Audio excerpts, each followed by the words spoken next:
I'm on horse. So thank you for joining us. This is our Deschutes County Board of Commissioners meeting, 1 o'clock. Attention, please. Thank you for joining us. So Deschutes County Board of Commissioners meeting, this is 1 o'clock Monday, May 5th, 2025. This is a work session day, but we are down here to hear from everyone on any topic that's not on the agenda. But I would ask you to please join me in the Pledge of Allegiance since we're in this room. Pledge allegiance to the flag of the United States of America and to the republic for which stands one nation, indivisible, with liberty and justice for all. So yeah, we do have requests to speak, and we want to. It still says in recess. Oh, there it goes. Okay, there's video. As I say, thank you for joining us. We do have some action items today, but also requests to speak. So I'm going to work right through this. This is 3-minute testimony in front of the board. I know there's a lot of things happening today, so let's work our way through this. So Thomas Diamond mentions Rickard Road encampment. So this is, as I say, a 3-minute testimony. But thanks for joining us. Thank you. Am I being heard here? Well, mic's in the right place. Thank you, commissioners. My name is Tom Diamond. I live at 60535 Ward Road, and my east property line directly adjoins the so-called Rickard Road, one of the tax lots on the so-called Rickard Road property. I have a set of specific asks on behalf of our community, but I wanted to first predicate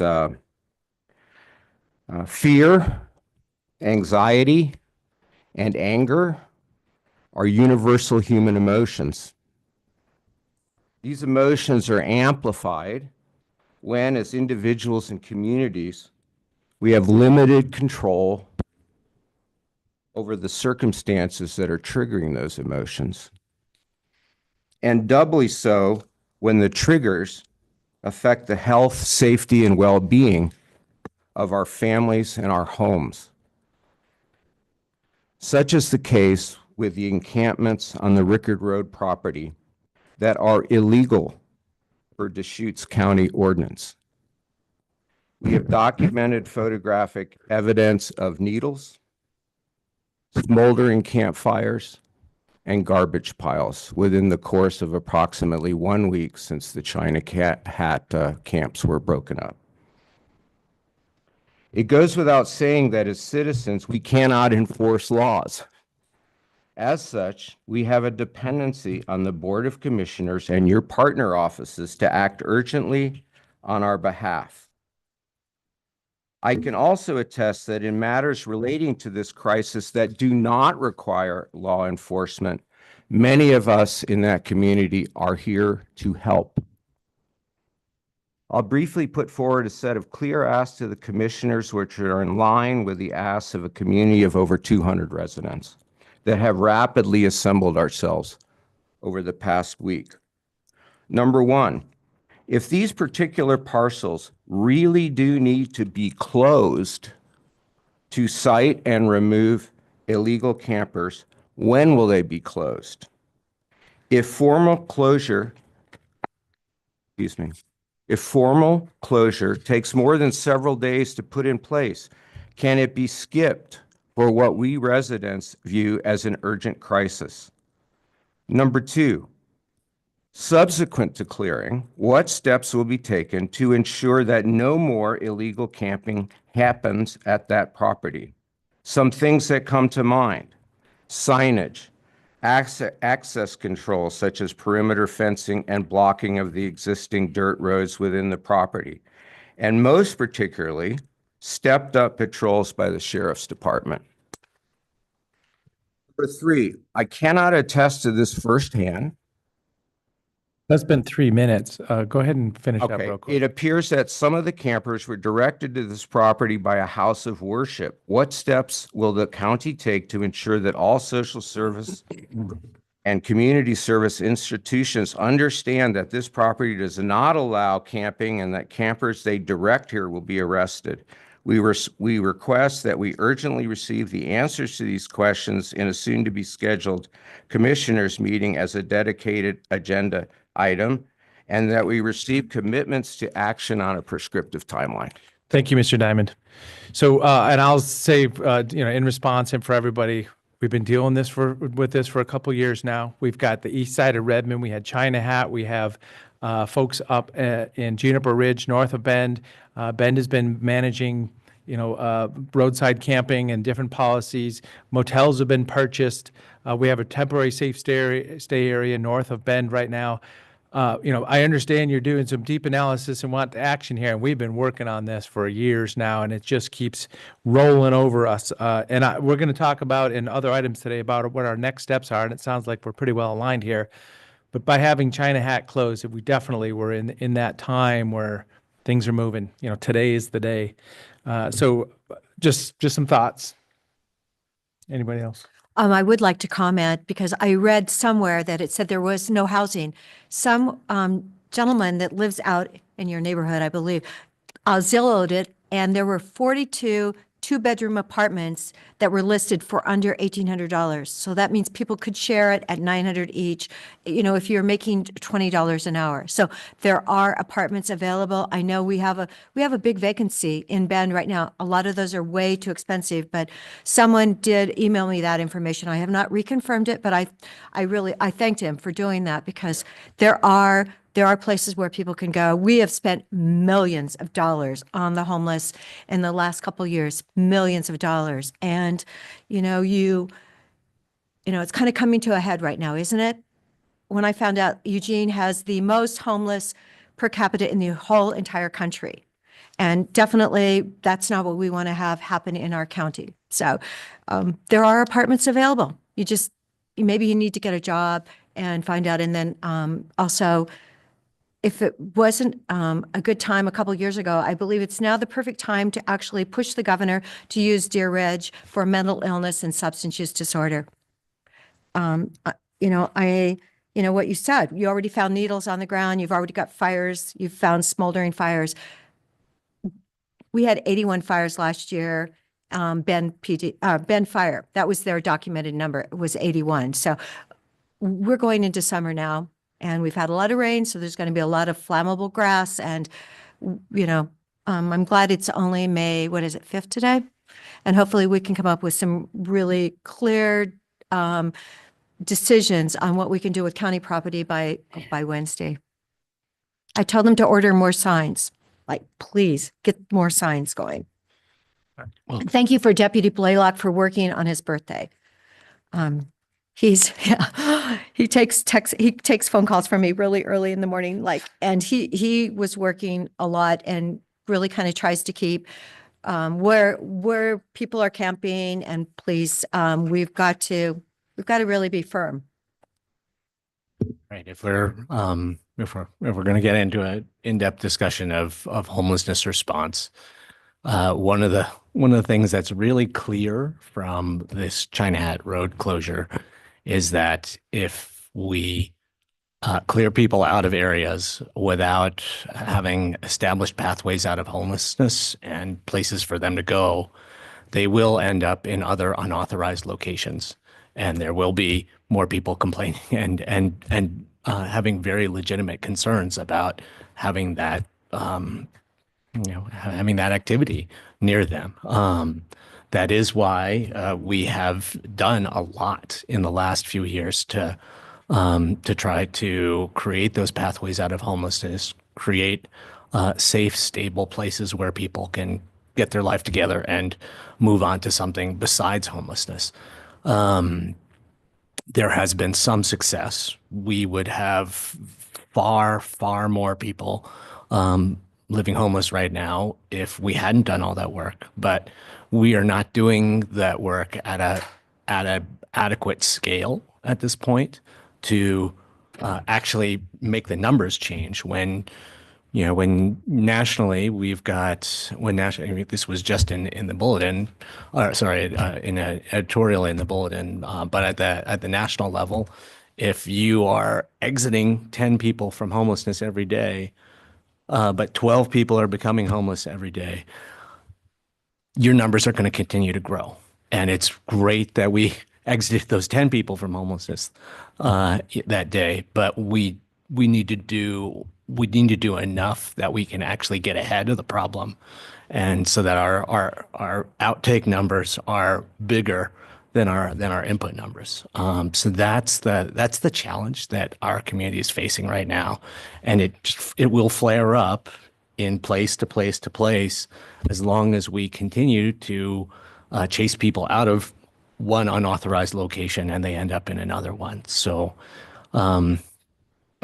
there's not a real simple, quick, easy answer, but we also are doing what we can to be very sensitive to people's concerns on a site-by-site basis while we're trying to work at the big picture.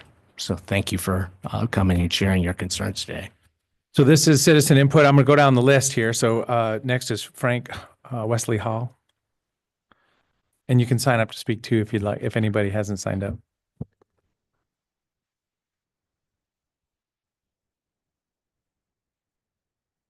Thank you very much.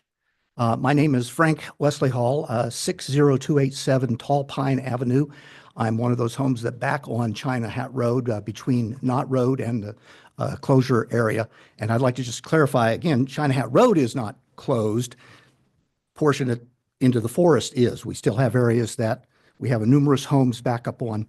I want to share several observations about that and make a request to the County Commission about the recent clearing there. While I've never been homeless, I am a disabled vet, and I have 25 years of military service.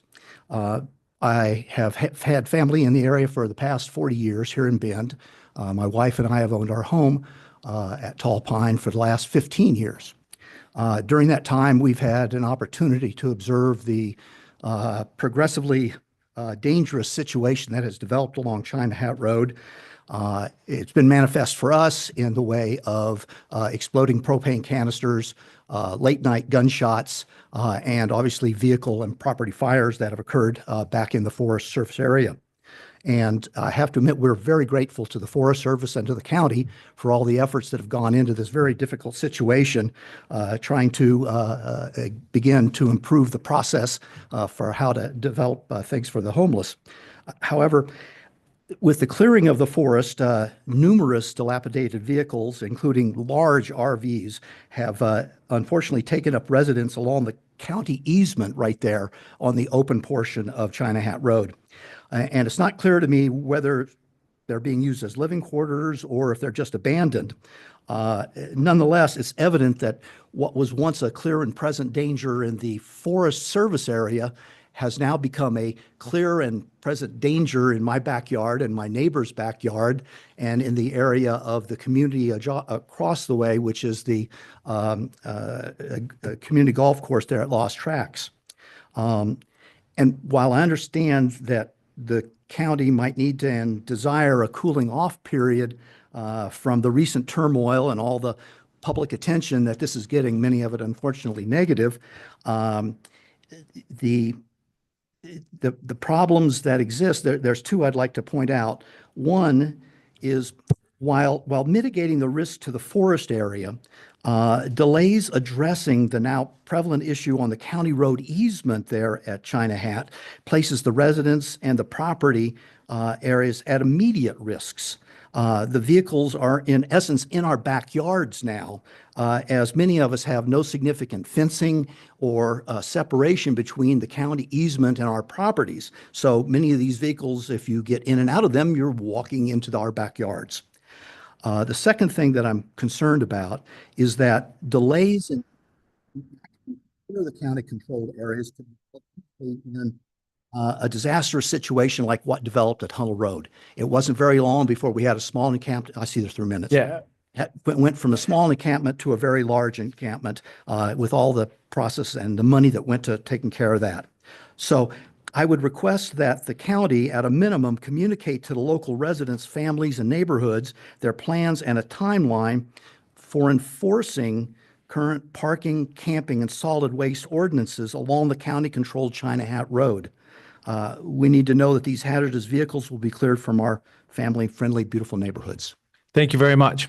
Well, and I support that. I mean, this is that moment that we're dealing with the outcome of what happened at China Hat Road, and now we're dealing with the next steps.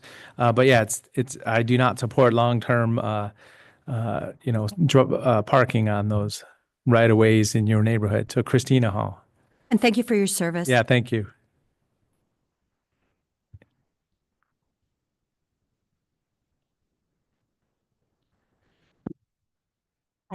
I'm Christina Hall. I live at 60287 Tall Pine Avenue, his wife.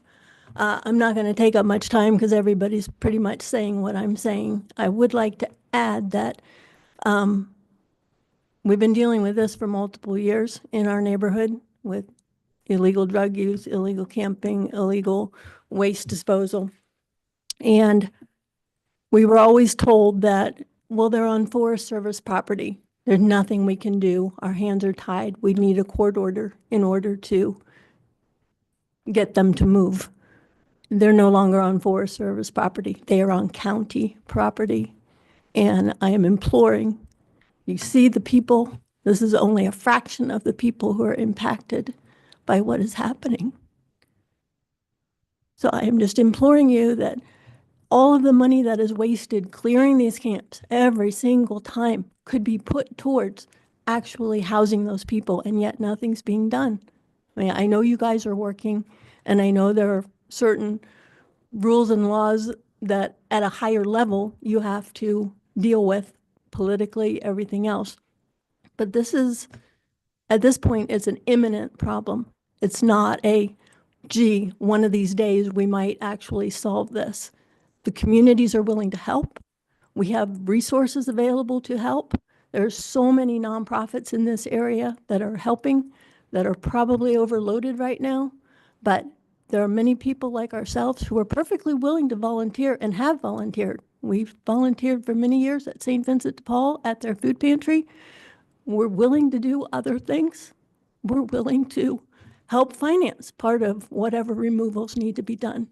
And we don't want those people put in jail. We want them helped, but we don't want them in our backyard. Nobody wants that trash and that problem in an area where they want to feel safe and comfortable and at home. So thank you. Thank you very much. Thank you for the work you're doing as a volunteer to help create those pathways out of homelessness for people. And I 100% agree with you. We need to do more. We have done some things. There's, for all of the places that people have ended up, with the clearing of China Hat Road, that we didn't want out Rickard, just outside the gate.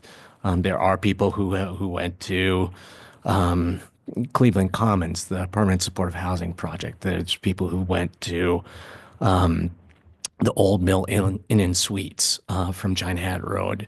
It's just there was not enough space for more of the folks, and we're seeing, we're seeing what happens when there's not enough capacity to take people on those pathways out of homelessness.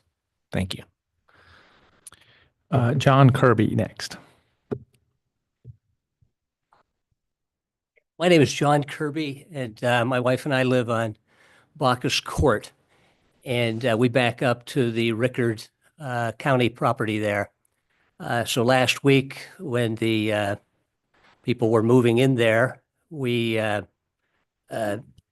learned about the fires that were needed to be extinguished. I know personally, I'm doing a lot of mitigation out there on Juniper Forest, and got a chainsaw for my birthday, and I'm working real hard on that. So we moved in there 20 months ago, and when this happened last week, it was kind of shocking at first with the fires, but then when I saw a picture of trailers with what appeared to be a couple cords of wood right there, you had fire pits. And it was just evident that this is actually, it's just terrifying. So I know I'm being redundant here, and I apologize for that. But it is, I don't know. I see fire as the single biggest threat to Bend, personally, on a large scale. So I just wanted to make a comment about that and hope that some solutions can come into play here to deal with those folks. I know it's a big, complex, broad problem here, but that's a concern. We're kind of terrified. This is like kind of the word I want to use, just because it's pretty scary when you and I actually say maybe a week earlier I heard a noise back there. I told this to the lieutenant I talked to, but I could see some smoke and it was late at night. So I didn't think anything of it. I thought some of these were kids partying or something, but these were like days before all this stuff happened. So I did call and report that. Anyhow, thank you. Thank you very much for joining us. Robert Scher.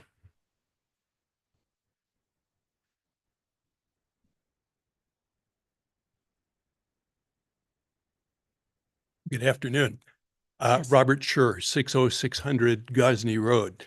I am going to share the same concern about the migration of the campers from China Hat to the county property over off Rickard Road. We, for years, have been concerned about the fire danger from the south on China Hat Road, and now it's just relocated to the north side of where we are. And I know there's a great deal of work being done at the county and city level to try and remedy the homeless problem. And I recognize it's not an easy solution either. So my request at the moment would be that to the greatest extent possible, that county property off Rickard Road be, if not cleared, at least as much as possible, have as few campers as can be managed. And then, you know, I wish I had a good answer for the homeless problem, but I don't. But there has to be some way to make better progress. And I don't know if there needs to be some countywide vote on proposed solutions or what, but I know you're trying. We haven't hit on the right combination yet, but maybe we need to turn up the focus in some way, shape, or form. And I probably need to talk to some of the neighbors here and see what we can do to help you help us. In any event, thank you for your efforts so far.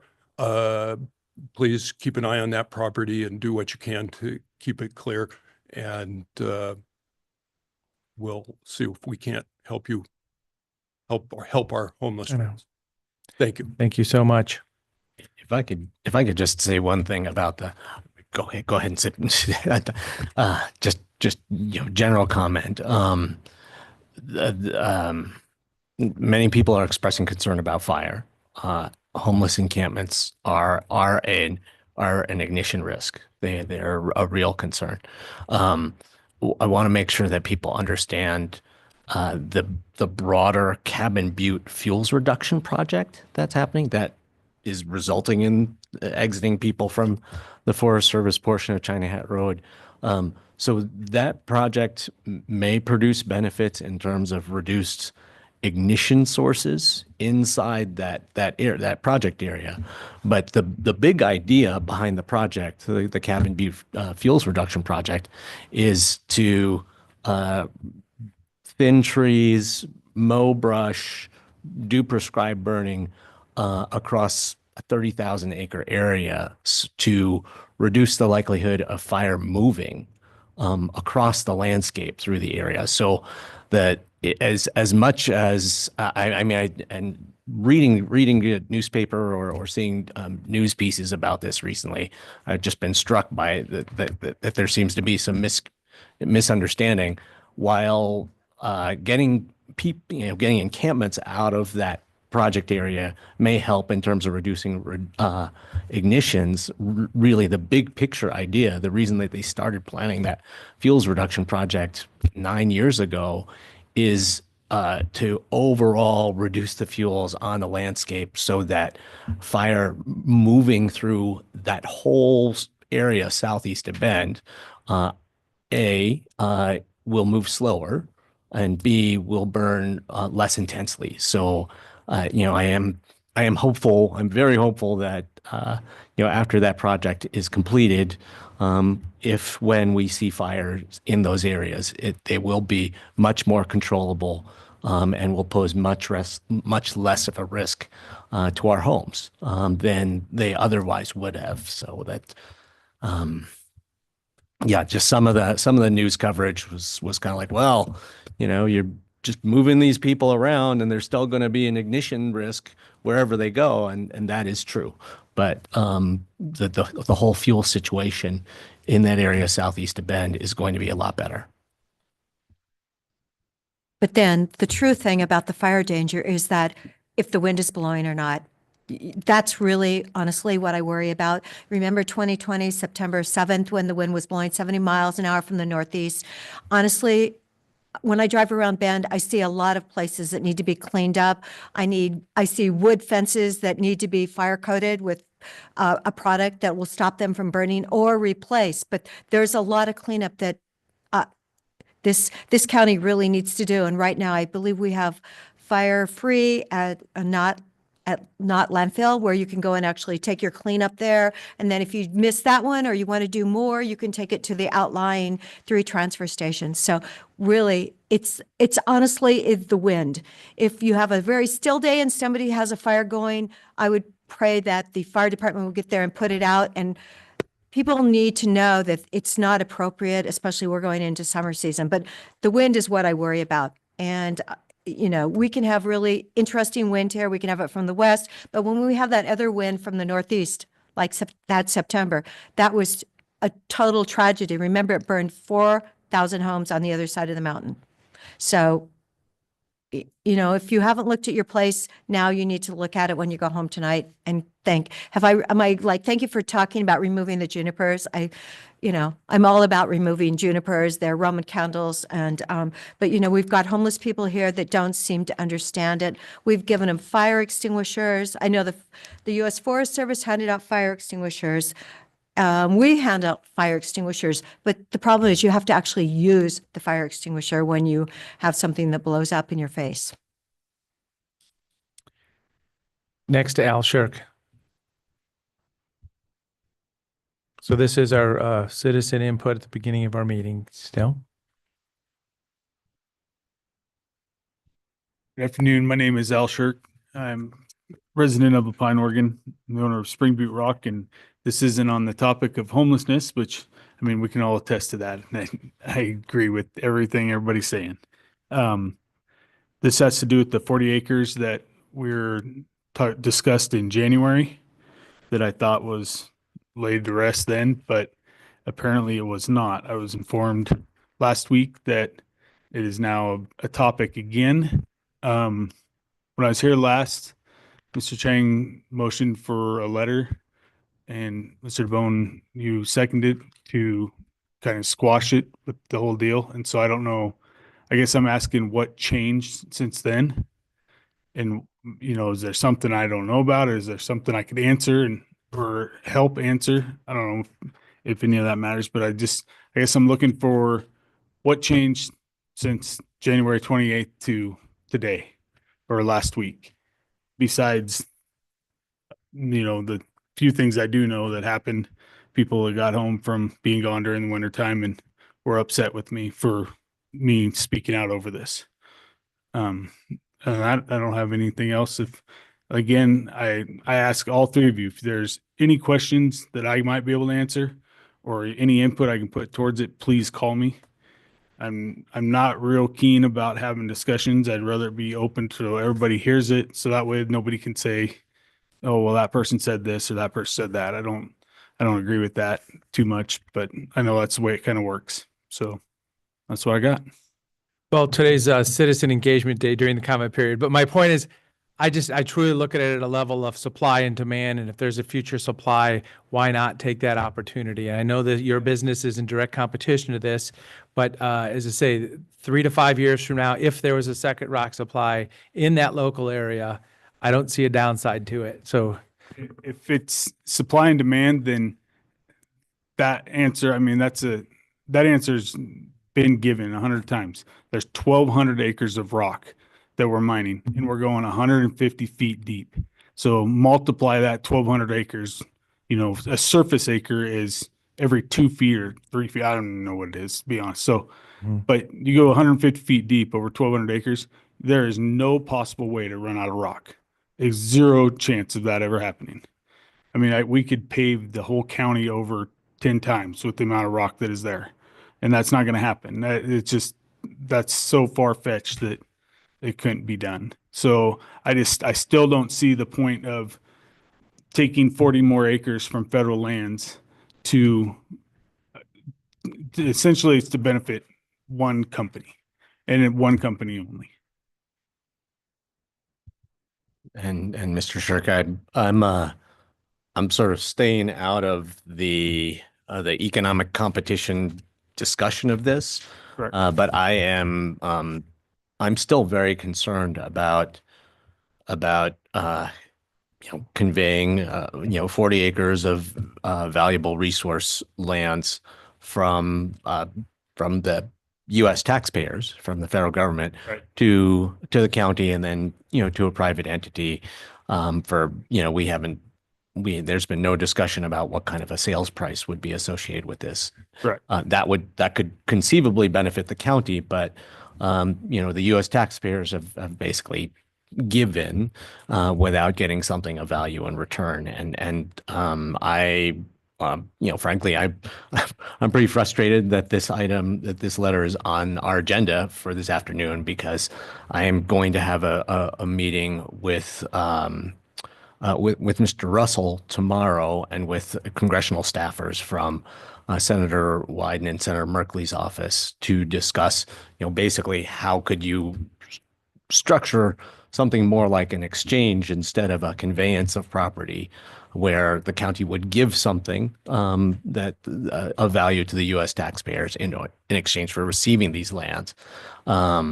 But just so you know, on my end, that's the portion of this whole thing that I'm digging into the deepest, is how do we make this fair for U.S. taxpayers?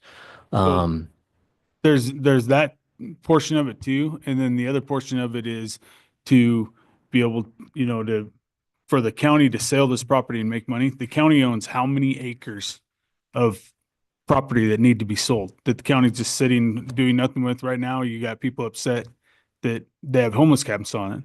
Well, if the county didn't own it, it wouldn't be the county's problem. Let it be private entity's problem, right?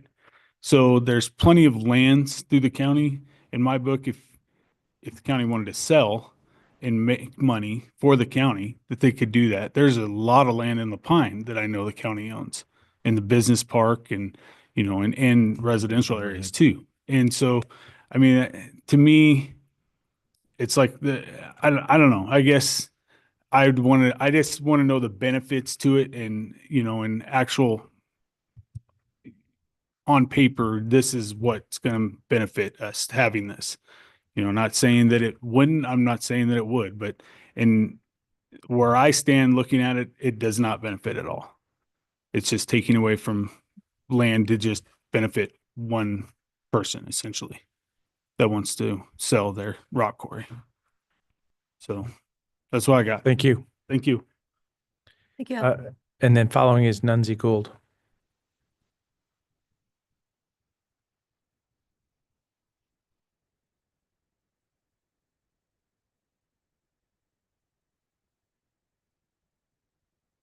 Hello, Commissioners. My name is Nunzi Gould. Our homeless population is our homeless population, and we look to leaders to have a vision for our community and have a plan in an anticipation in advance of a problem. We've known for many months that China Hat was going to be closed, and yet, Mr. DeBone, you state the problem seems to be now. The problem has existed. The solutions are in your lap. The solutions have not been sufficient to provide shelter for the unhoused in our community. And to Commissioner Adair, believing that people have $900 to split an $1,800 bill is not understanding much about the population that is unhoused in our community. So I encourage you to think about what is in your budget that you're proposing this May for your budget hearings, because our community does not need more million-dollar homes. Our community needs to provide shelter and decency, running water, and flushing toilets to those who are unhoused. That is not what occurs in the homeless camps. And if you've never been to a homeless camp, I encourage you to go. It is not a beautiful picture. It is not decency, and it's not how any of you would want to live or have your grandchildren live. So as thinking about future community members, those who are unhoused, the children who live in homeless communities right now, that is what our community should be planning for. So please, implement your own code compliance.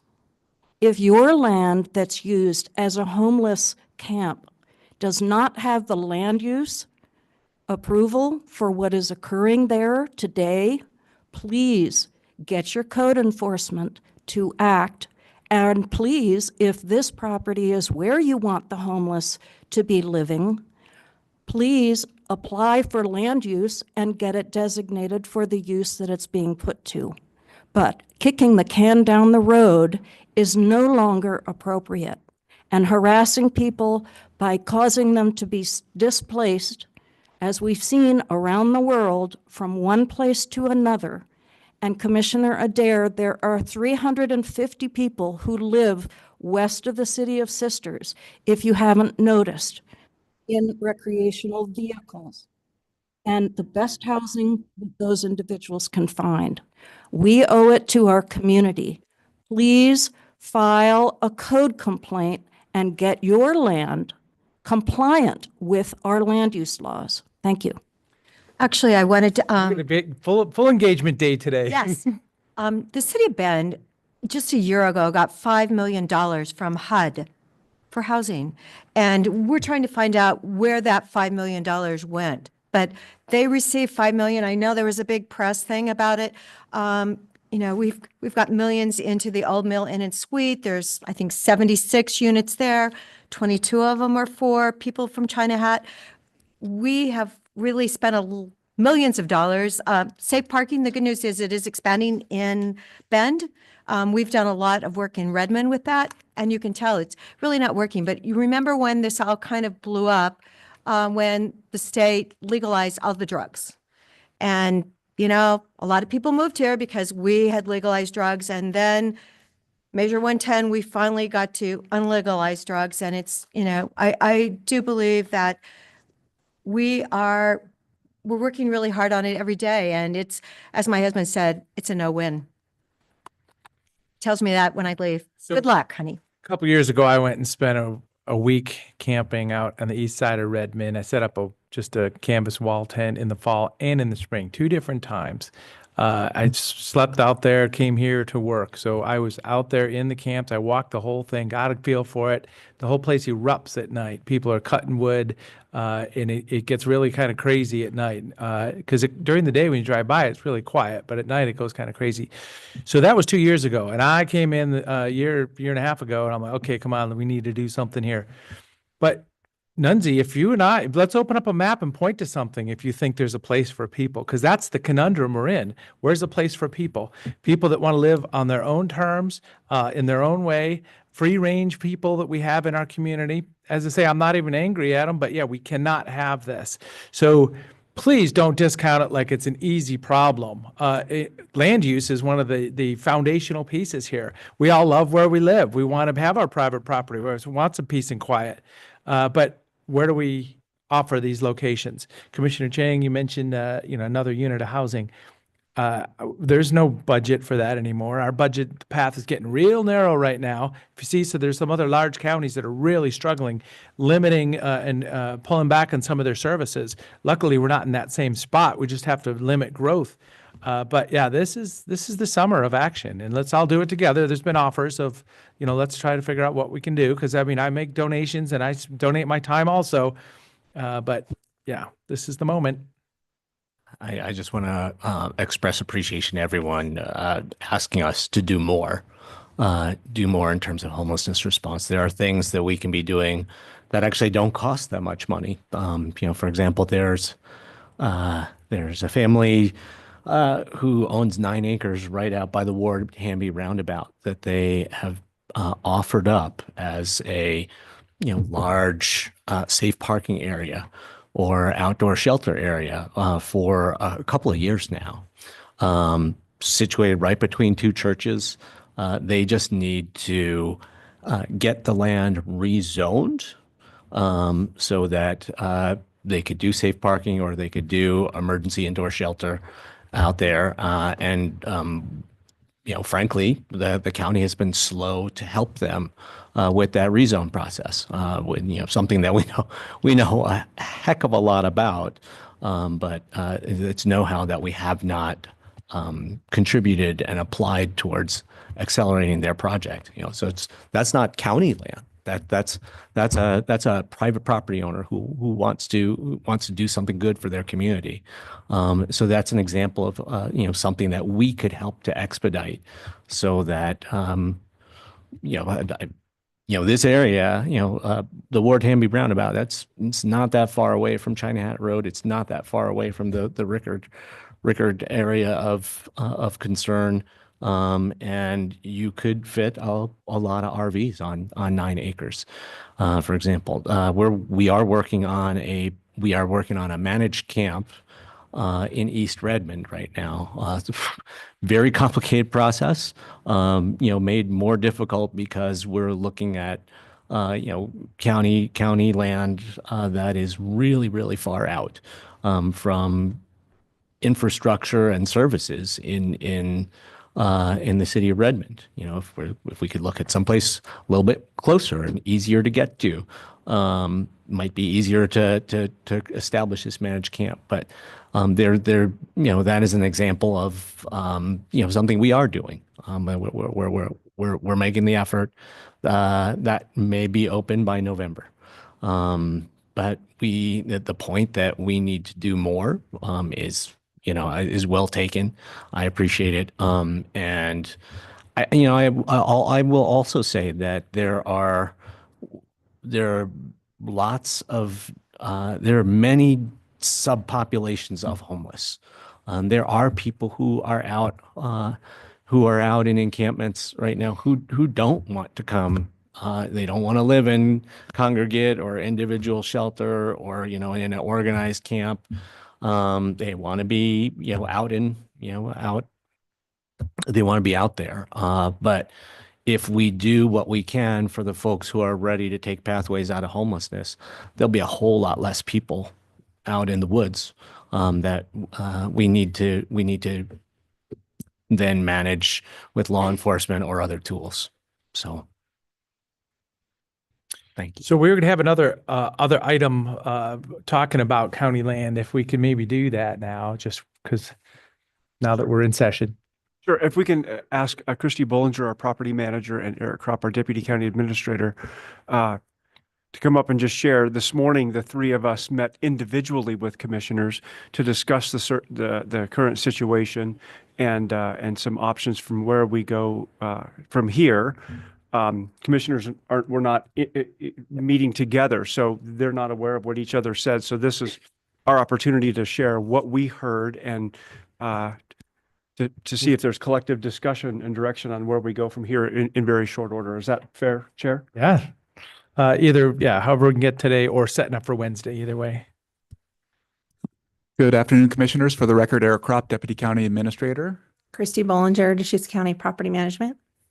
After discussing with the Commissioners one-on-one, it sounds like there's the board would like to discuss this item on Wednesday, and there's really a couple pieces to it. One is the immediate situation at Rickard Road and looking at options. Staff can bring back options for the board for board discussion and consideration. In fact, Christy is working on a staff report right now. So if the board supports it, we would do an add-on to the agenda for this upcoming Wednesday's meeting. And then the broader discussion is about county-owned property in general, and that the draft staff report includes that as well. So I guess, yeah, for today, we're looking at options for the county parcels Deschutes County represents, the people's land. It's not, don't just look at me. We're representing you on this. And we'll set up for a Wednesday discussion on this topic, knowing that we may have some folks that have moved on to a county parcel, which is inappropriate. We don't have overnight camping on these parcels, and what the next steps are for either policy choices or action. That's correct. We're happy to bring it back add it on Wednesday's agenda. Yeah. So this is a work session today, and we're just not ready for that. But now we'll republish. Is this going to be an agenda item specifically? Yes, I'll submit that to Brenda shortly. Okay. So we're going to republish for Wednesday, adding an item on this topic. So that's what I wanted everybody to hear. So if it's going to go on the agenda, then the community will not be able to testify at that Wednesday morning meeting then. They can send in an email? Yes, I think In that's advance. protocol. Okay. Just so if you have any friends that want to let us know what you're thinking, please send us an email so we can read it before the meeting on Wednesday morning. Yeah, of course you'll be able to come to the room. Definitely. You can, yes. And we'd love to see you. And I'll also just say that this is a rule that a majority of the Board of Commissioners has chosen not to allow public comment on items that are on the agenda that aren't public hearings. But it's also a rule that whoever's chairing the meeting is allowed to relax at their discretion. So, Mr. Shirk came and testified about something, he gave public comment on something that is on the agenda, and the chair exercised their discretion to allow that today. So it's something you can also ask your chair. So there's a little tension between the commissioners every time we have a meeting these days, but that's what's going on here. But it's all good. So as I say, we're going to publish this on Wednesday and discuss about some policy choices about county-owned parcels. Okay, yeah. After 1 o'clock. Great. So it'll be an afternoon item. Lie down. Could the blind go down? Like coming- Yeah. Okay. Thank you very much. So as I say, that was an other item. So we're still working to get to agenda item number 1. Is there anybody else who wants to speak on any item that's not on the agenda? Citizen input. Is there anybody online? And there may be. Okay. So seeing none, at this time, item number 1, work session in preparation for a public hearing regarding remand of the modification of a final master plan for the Thornburg Destination Resort.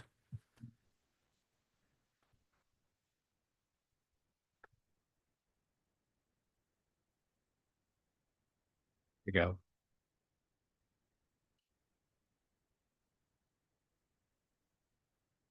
Okay. Hello. Morning, Commissioners. My name's Jacob. Good afternoon. Good afternoon. It feels like it's Sure to Wednesday hide. morning the way it's usually here. Yeah, my name's Jacob Ripper. I'm a principal planner with the County Planning Division. This is a work session ahead of the Wednesday, May 7th public hearing. It's to consider a decision from the Oregon Land Use Board of Appeals, or LUBA. Sorry, there's going to be lots of acronyms and abbreviations. But regarding an amendment to the final master plan, or FMP, for the Thornburg Destination Resort by amending the Fish and Wildlife Management Plan, also referred to as the 2022 FWMP, and imposing limitations on the scope of development and water use allowed by the resort. Apologies ahead of time. I usually try and keep work sessions fairly brief, but I'm going to go into a little bit more detail just due to the complications of remand proceedings. And also apologies, I'm going to read quite a bit from my notes because I don't want to miss anything or get anything wrong. We're setting up for a Wednesday public hearing on this matter, and Commissioner Dare will be chairing that meeting. I'll be remote, so I'll be at the meeting. It just won't be available in person. Okay. And now you're setting the table for it. Yep. Thank you. And so as a general reminder for the board, but especially anyone attending this meeting or watching online, and this will be important for discussion in a bit about participation and eligibility for folks to participate.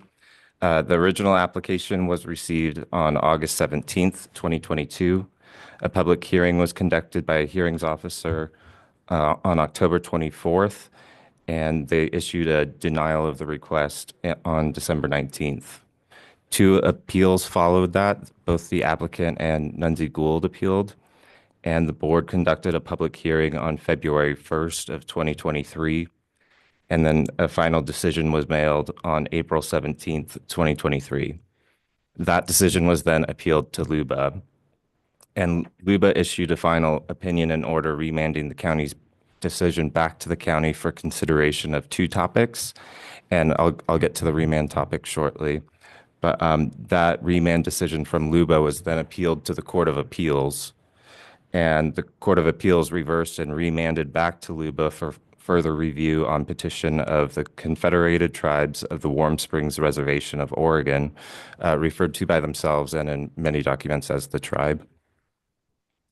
On February 25th, 2025, LUBA remanded to the county again, adding an additional topic for the county to address, which again, I'll get to in a moment. And on April 7th, the applicant requested that the county initiate remand proceedings. So both state law and local code require that a final decision on remand is issued within 120 days from being initiated. And that day is August 5th. When the county received this request, I worked with staff to find the first realistic possible date for a public hearing, considering noticing requirements, board availability, and so forth. And that was this Wednesday.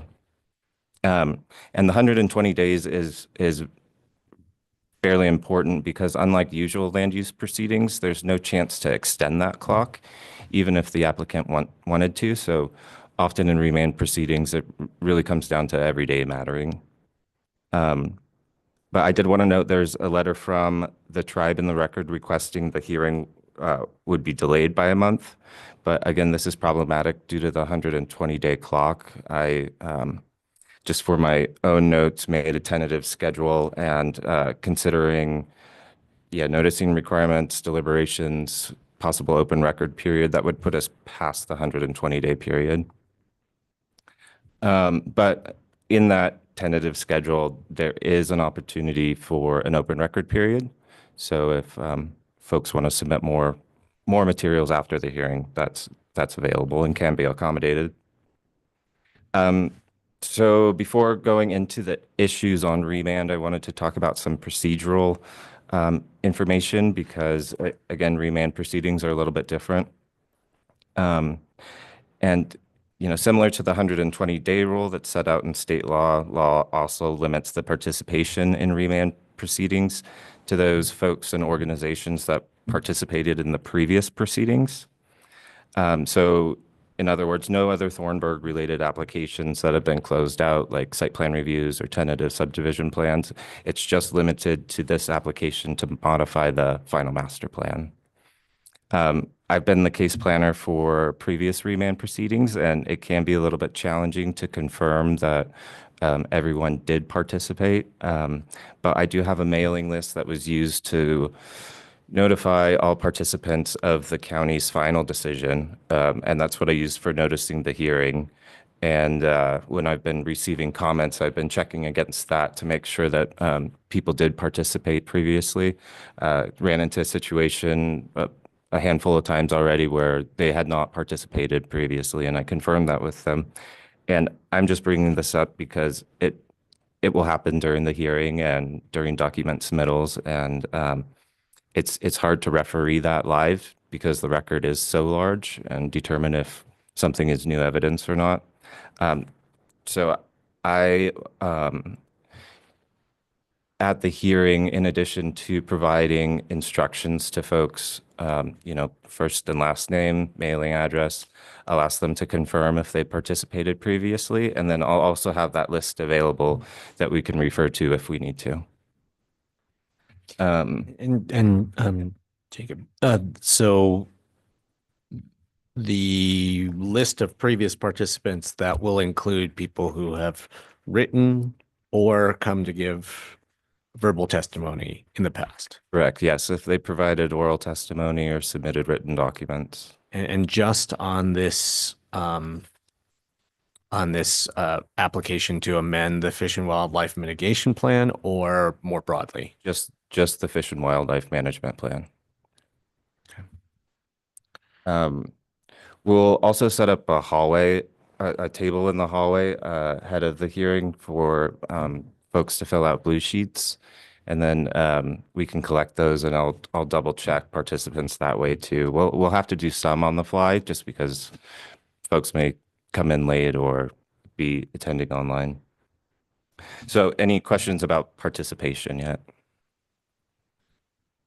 And I guess one more question about that. So you've been checking people who've written in advance, like sent emails in advance. You've been Correct. checking them against this list as well.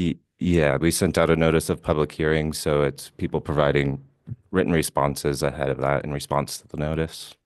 Okay. So another key aspect of remand proceedings and how they're a little bit different than the normal land use process is that comments need to be directed to the 3 issues that are on remand, and they're fairly limited. Again, this can be a little bit hard to referee live, but I'm saying this just as maybe a warning during deliberations and going through the matrix. We may have to make determinations about what can be considered and what should be disregarded. So what do you think that looks like on Wednesday? Somebody's gonna kind of keep going off on a topic, but then kind of jumping from maybe even where they started. Are we going to be responsible for saying, oh, let's stop right there, or do we receive it and then just acknowledge that it's? I can do my best to raise a hand, but again, the record is so large, it's going to be hard to do that live. I think that after the hearing and after the open record period, I'll just have to sift through that, and then we can discuss it at deliberations. And that'll be appropriate procedurally to just acknowledge after the fact or as we're deliberating. Yeah, yeah, similar to maybe in an open record period when something was submitted late. Yep. Okay. Just acknowledging it. So Okay. Jacob, you have this list by document number, but honestly, can you reformat it so that's alphabetical? Just in case there's ever a question. It's like 4.5 pages of teeny print. Sorry, which one are you? I'm talking about all the people that should be allowed to testify. Oh, yeah. Yeah, you've got it in number by document. And honestly, you need to reformat that to make it easier for you to utilize, either alphabetically by first or last name, something. But yeah, I'm looking at it, 4.5 pages. That might help us all. Sure. Yeah, I can reformat that. That's just from the mailing list. Right. So I actually have a Excel spreadsheet, so I can do a Yeah. name search Or really no. Yeah, quickly. okay. That's what I was hoping. Yep. Because I'm like, okay. Up to fine print.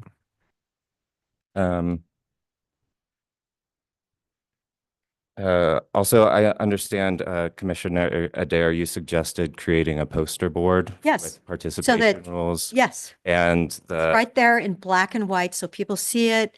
And I don't need to keep repeating, are you on the list, whatever.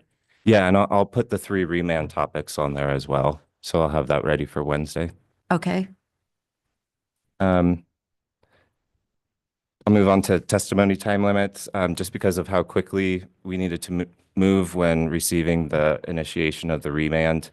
I put our typical testimony time limits in, those 30 minutes for the applicant, 10 minutes for agencies, 3 minutes for other parties, and 10 minutes for applicant rebuttal, and noted that these can be modified or eliminated at the discretion of the board. In a letter, the tribe had requested up to 30 minutes to speak instead of 10 minutes. They would be considered an agency. But actually, right before this meeting, I heard from their legal counsel that they don't need the full 30 minutes. They'll just be okay with the 10 minutes. 10 minutes will be okay? Yep. Okay, thank you. Yep. Just wanted to clarify that because, yeah, that letter was in the record. Great, thank you. Okay, finally getting to remand topics. So, yeah, I've summarized them in memos in the record, but I'll touch base and go into a little bit of detail on them just for the benefit, again, of anyone attending this meeting or watching online. So in LUBA's first final opinion and order, they identified two topics, the first being that additional findings to explain why the submittal of the 2022 Fish and Wildlife Management Plan to the Oregon Water Resources Department is sufficient to satisfy the no net loss standard with respect to groundwater sources for fish habitat mitigation. So in that remand, LUBA discussed that Appellate Bishop argued that the 2022 FWMP groundwater rights compliance provisions were inadequate to support a conclusion that the 2022 FWMP will result in no net loss of fish habitat. LUBA went on to say, we agree with Bishop that the county's findings are inadequate to explain why submittal is sufficient to satisfy the no net loss standard with respect to groundwater sources for fish habitat mitigation. Indeed, Thornburg and the county rely upon OWRD processes to ensure that voluntary cancellation of water rights consistent with OWRD rules and review processes will result in an improved fish habitat. And they went on to say Thornburg has not pointed to any evidence supporting a conclusion that groundwater right certificate ownership, cessation of pumping, and OWRD submittal is sufficient to ensure fish mitigation water will be provided as assumed in the 2022 FWMP.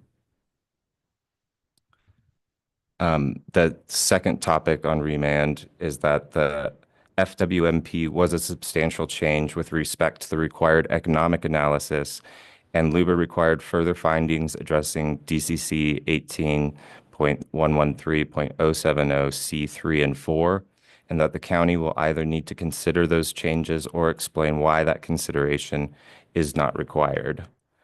Again, I'll summarize this, and sorry for reading to you, but I think it's important. LUBA analyzed the question of whether the 2022 FWMP would materially affect the findings of fact on which the original approval was based, and whether the changes resulting from the 2022 FWMP are not substantial changes that require a new application addressing those criteria. There are 4 subsections of criteria, one of them being an economic analysis. So under the economic analysis, considering the proposed change to the number of golf courses, LUBA agreed with the appellant that the reduction in the number of golf courses is a substantial change to the resort development that affects the facts underlying the resort's economic analysis. Namely, LUBA found that there is an impact to the underlying findings of fact for the conceptual master plan approval. Namely, the developed golf courses would provide 125 newly created jobs and $3.9 million in employee compensation. So LUBA gave some instructions and went on to say, here the identified error may be corrected by the county accepting a new economic analysis that demonstrates that the destination resort will provide a substantial financial contribution which positively benefits the local economy throughout the life of the entire project, considering changes in employment, demands for new or increased levels of public service, housing for employees, and the effect of a loss of resource land, and that the natural amenities on the site considered together with the identified developed recreation facilities to be provided with the resort will constitute a primary attraction to visitors based on the economic feasibility analysis. And so on this topic, the applicant requested that the record be reopened, and my colleague Will Groves came in my place. I was on vacation with an order to reopen the record limited to the second topic, the economic analysis, and not the other two items on remand. And then finally, the third, and this is the one that was added by and incorporated from the Court of Appeals decision, that whether the 2022 Fish and Wildlife Management Plan violates the treaty with the tribes of Middle Oregon dated June 25th, 1855, also referred to as the treaty. So in LUBA's original decision, they ruled that the tribe's argument that the challenged decision improperly construes applicable law by failing to address whether the FWMP violates the treaty with the tribes, and it was not raised during the local proceeding and therefore was waived. But the Court of Appeals remanded to LUBA, and the court agreed with the tribe that the question of whether the 2022 FWMP violates the treaty was sufficiently raised, and that the county was obligated to make findings addressing it. Therefore, following remand from the Court of Appeals, LUBA remanded the decision to the county to address this issue, as well as the other two issues I outlined. And the appellant's other assignments of error were denied. As of today, I haven't received any substantial submittals from the applicant or appellant parties, so I don't have much more to report beyond this and what's in my memo. But as soon as I receive that, I anticipate shortly before the public hearing, maybe at the public hearing, possibly open record period comments, I'll get those uploaded to the record, which is the project website, and passed along to the board as quickly as possible. And yeah, to close out, thanks for waiting patiently. That's a little bit longer than our normal work sessions, but I'm available for any questions that you may have. Jacob, if we could just rewind to the first topic for a minute. So LUBA said that they basically said they wanted OWRD to confirm that the benefit, that the habitat benefits of the new Fish and Wildlife Mitigation Plan were real. Just the applicant saying it isn't enough. What does that look like for the OWRD to confirm that? Yeah, that's a great question. Or do they say do they give any indication of what they would want to see from OWRD? I'm not aware. How I understand that this remand topic is that just relying on the submittal to OWRD wasn't sufficient. So I'm not sure what that will look like. I'm sure that the applicant will address it. But yeah, I don't know if it's a form or an approval or what it is. Yeah, I mean, because I think you're tracking. The Oregon Water Resources Department is, just implemented a groundwater allocation rulemaking, which is affecting some of the applications from the OWRD applications from the applicant in this land use proceeding. And I'd be really interested to understand how and if those two processes talk to each other. I mean, if denial of the denial of that groundwater permit application means something to this question of whether the no net loss standard has been met. That would be valuable for us to understand. Is there any way to explore that before Wednesday, or come with information about that I can certainly look into it, and I'm sure that the applicant would address that too. They'll be watching this meeting, so they'll be aware. Okay. Yeah, no, that'd be something I'd be very interested to hear from the applicant and others about is, you know, whether Water World and Land Use World actually speak to each other or not on this matter.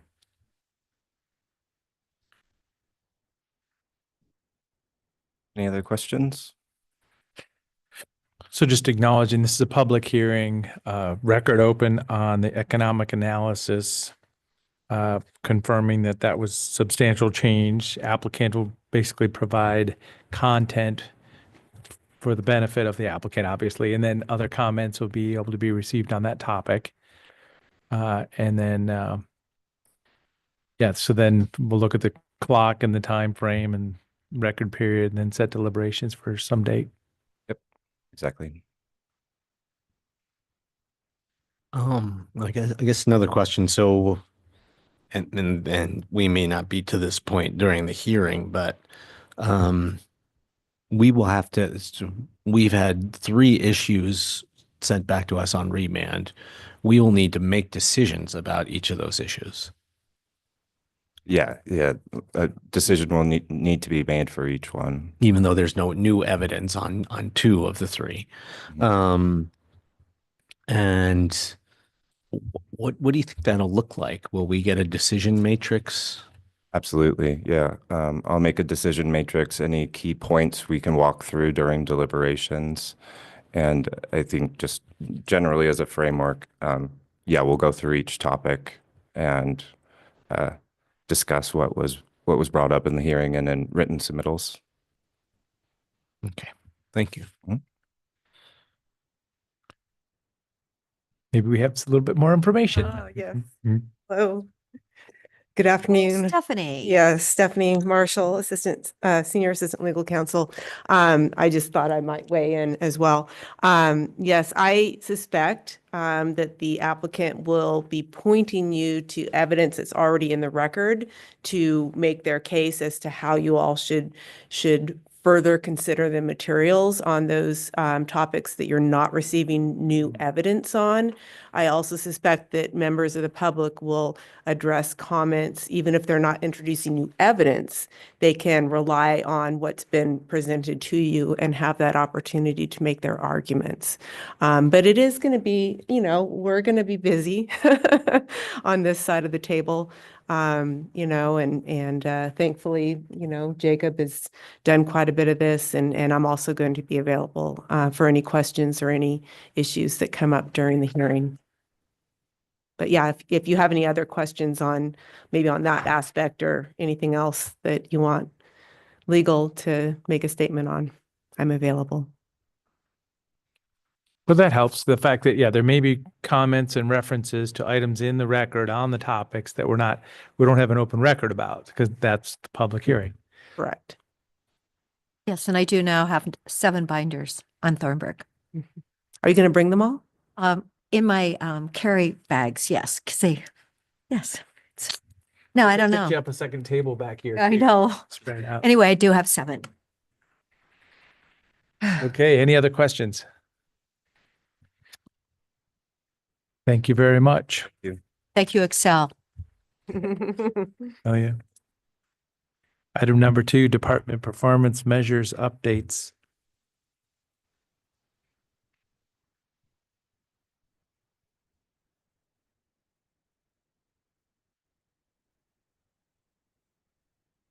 Good afternoon, Commissioners. Jen Patterson, Strategic Initiatives Manager. I am here today for fiscal year 2025, quarter 3 performance measure update. Just as a quick background, every year the county department sets performance measures based off of the goals and objectives that the commissioners establish ahead of budget. I think it's done in April ahead of budget preparation. And then each quarter, several departments come before you to provide updates on specific objectives. So this quarter, fiscal year 2025, quarter 3, we're here to provide updates on service delivery. Unfortunately, the assessor's office was to provide 3 updates, and they had a scheduling conflict come up late this morning and are not able to attend the update. So hopefully we can get them here ahead at a later date and time performance measure update. So with that being said, we have our first department up is going to be information technology, and we have Vojta and Zach here from IT to give us updates on 3 of their performance measures. So I'll let them introduce themselves and provide their updates. Morning, Commission. For the record, my name is Zachary Neiman. I'm the Information Security Manager here at Deschutes County. We have 3 performance measures to give you updates on today. I'll be covering 2 of them, and Vojta will take over on another one. The first 2, the first performance measure is engaging with all departments' offices to initiate dialogue on implications of cybersecurity incidents by conducting tabletop exercises. This performance measure is aimed at education, partnership, raising awareness for cybersecurity, and then also identifying gaps in security related to how we respond with our incident response plan and how we engage with our stakeholders, specifically around cybersecurity incidents. Tabletop exercises specifically are a scenario or role-playing based exercise where we bring in stakeholders from both the department, administration, security, and IT, and try to role-play out what a cybersecurity incident would look like within their department. To this date, we've had 4 tabletop exercises with 4 different departments, and we have, when we started kind of running dry on getting some of the signups, we created a new SharePoint link with a calendar where every 3rd Thursday of the month, we offer space and location for departments to sign up. And our CTO and Director of IT, Tanya Mahood, has been addressing kind of engaging department directors and encouraging them to sign up. And since we've been doing that, we now have the next 6 months booked up for 6 different departments across the county. And we are successfully engaging those on a regular basis currently. Well, that's exciting. Hope I'm twisting some arms and making sure people know that the invitation is for you. Thank you very much for doing that, though. Hopefully we're sophisticated enough county where we're on top of it, right? I mean, you never know. This is cybersecurity. Any moment, something could happen. But thank you very much for the expertise there. It's really important to be on top of that. A lot of big tools we're using all day, every day, especially big spreadsheets, right, Commissioner? Oh, well, alphabetical. There we go. No, actually what I loved is somebody sent a test thing out like a week or so ago, and it was due like on the 30th. And so I'm, Angie, where did that go? And I guess apparently that was just a test to see if I read it, but it wasn't really a test, right? Yes, I remediated that email after it was sent. Yeah, I tried to find it. I'm going like, Angie, where did it go? I know I have a deadline. So, yes. And then I'll update the second measure as well. The second performance measure is adopt the appropriate Microsoft licensing required for county operations, consolidate tools, and add resources to maximize the value of investment and increase security. Specifically, this performance measure is related to our Microsoft licensing that we heavily invest in. It is something that we regularly review and look at as far as auditing if we're getting the most out of the money we spend. And I'm happy to say that in the process of looking at it this year, we've identified that a different licensing model was a better fit for our county, saving us money and also enabling us to acquire more security tooling with Microsoft for very little increase, staying in the same realm of the licensing we were at previously. So we're always looking and trying to adopt and utilize the tools that we have the best. I would say that the one area that we're still trying to fill in that is trying to fill a cloud administrator role. Currently, we have that position open and unfilled. We are attempting to fill that so we can better utilize the tools that we currently have access to. In the licensing model that we currently have with Microsoft, there are hundreds and hundreds of tools within the security landscape, as well as identity access, as well as all of the pieces across the Microsoft platform. And currently, we're trying to hire a new person to help us better leverage all of the tools that we have available to us. But so far, we have been able to procure and get better licensing model that enables and gives us more security. And we have implemented those currently, and we're taking advantage of the security benefits that we get from those licensing as well. So job available, career available at Deschutes County. Absolutely. Cloud administrator, please come join our team. Hey. Well, I know it's real expensive and we're kind of locked in as government here too, but I'm pleased with the tools that I get to use every day. So thank you. That's awesome. My name is Vojta Borovian. I'm the IT operations manager. Vojta, nice to meet you. I don't know that we've met before. So yeah, I think I've met pretty much all of you in the hallways. And sure. The last measure is to implement and adopt an ITSM, which is Information Technology Service Management platform to manage and deliver IT services for the county. As you may know, IT does a lot of work, and our work has been historically fairly fragmented, especially when it comes down to delivering consistent service to our employees and ultimately citizens. This tool is meant to bring all our work into one place. Whether it is how we manage incidents, how we manage service requests, how we do changes, how we manage our assets, how we manage our projects, and the list goes on and on and on. The department has been collecting the requirements for many months. The requirements have been quite broad because we didn't look at just at ourselves. We wanted to understand every single department, especially service department, because we think maybe down the road this tool could be used by other departments such as facilities, finance, payroll, anybody that services within the county.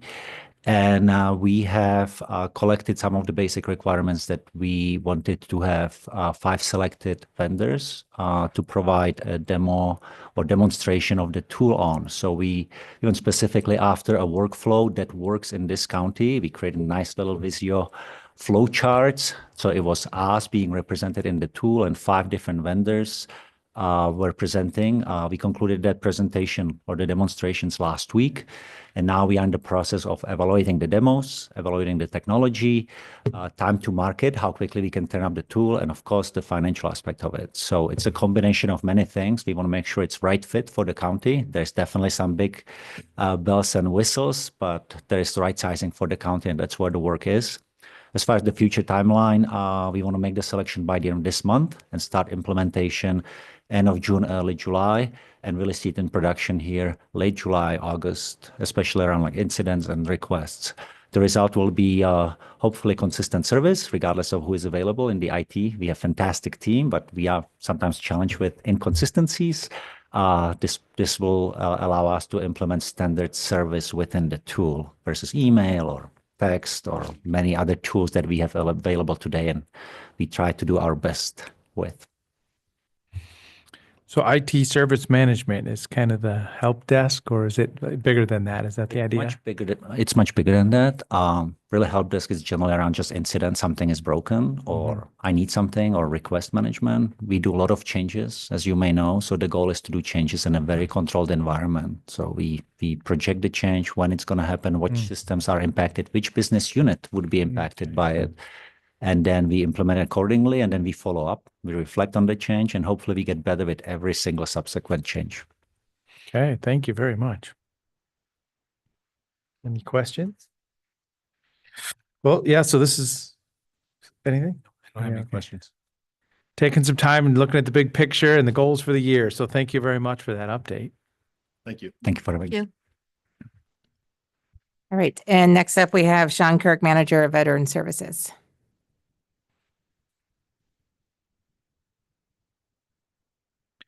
Well, Sean, we saw you last week. Now we see you this week already.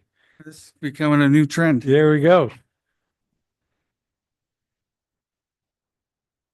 So for us, our performance measures, we only have one.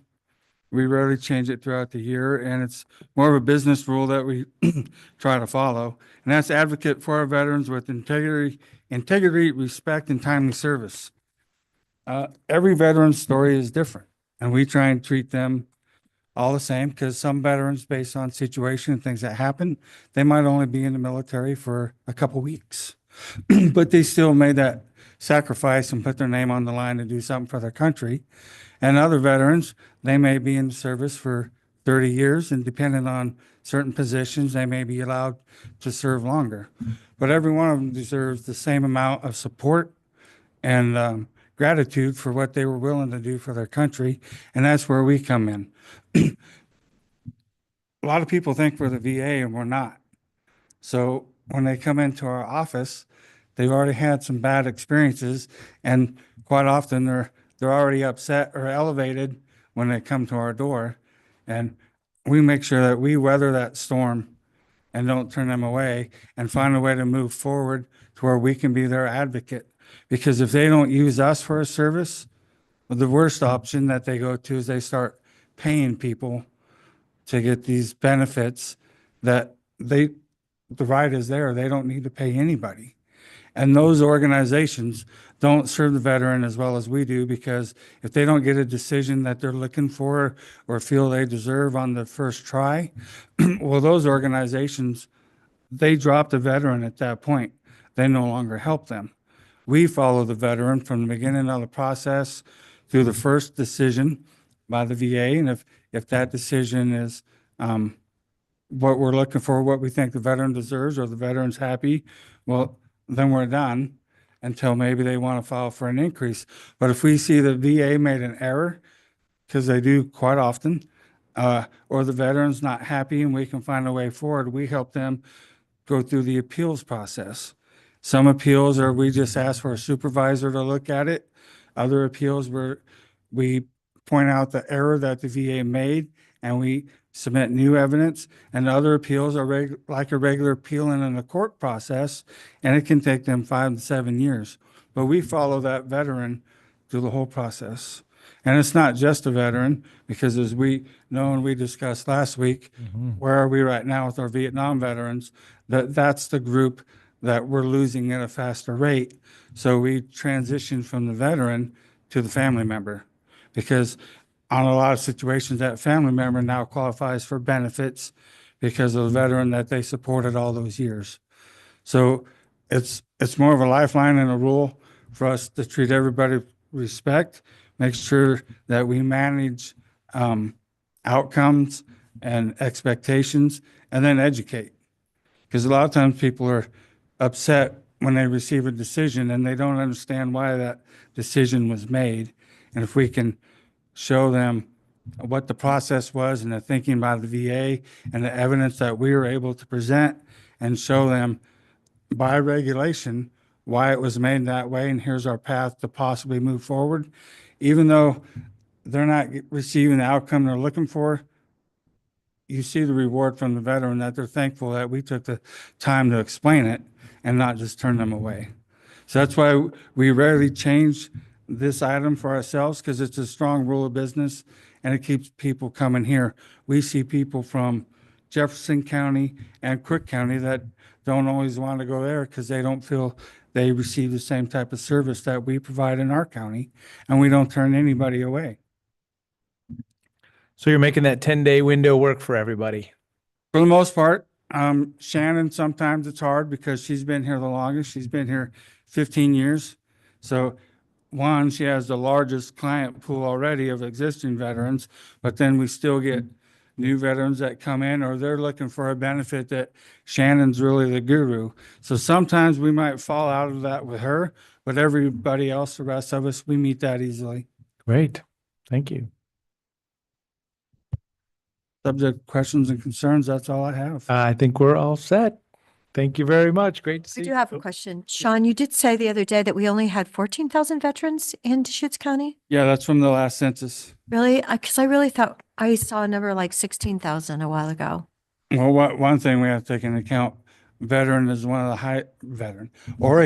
highest states in the nation for losing a veteran population. Because for those of us like myself that stayed in long enough to retire, there are many other states that provide better benefits to the veteran than Oregon does. An easy example is retirement. The entire time I was in the service, 26 years, I was exempt from paying state taxes. The state recognized that all my income was being earned elsewhere, Right. not from Oregon.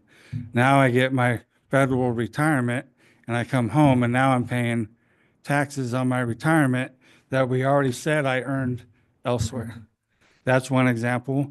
A few states, no property tax for veterans, and some of them, we get into like Oregon, levels of disability. So quite a few, if you have 100% disability, no property taxes.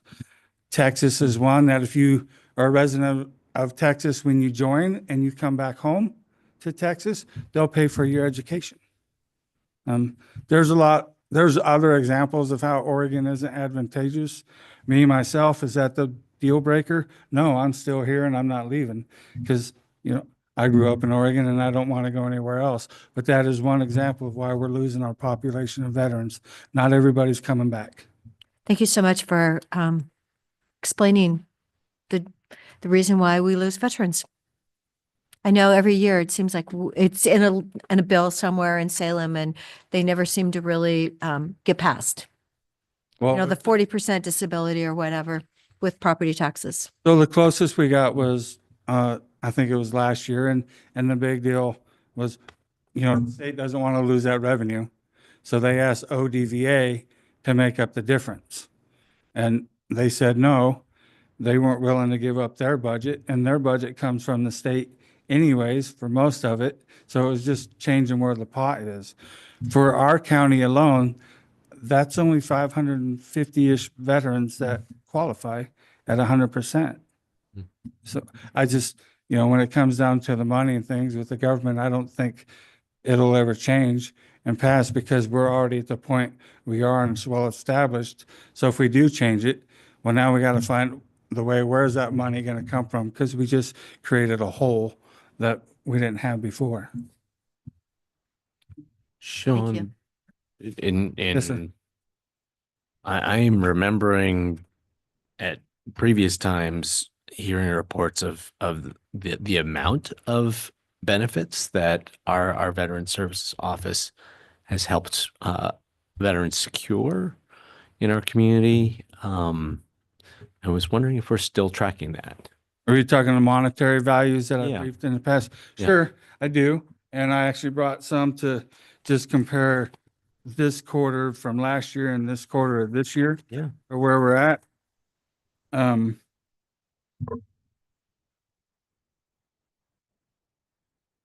You're gonna find it. So last year at this time, we had brought in, and this will be brief next week as well. We brought in roughly $2 million last year for the year. And this year we're about 4.3. From this quarter alone, if we look at last year on appointments, veterans that we've seen in the office, we're set up with 4 operational days a week. And depending on the week, we work at 4 different locations. So that brings us to an average around 17 business days in a month. And that would be around 228 appointments if we can fit our guidelines for what we try and do. Last year at this time, the office was only doing 133 appointments. And this quarter, we did 250. Overall appointments for the year, this year compared to last year, we went up right around 800 appointments. That sounds.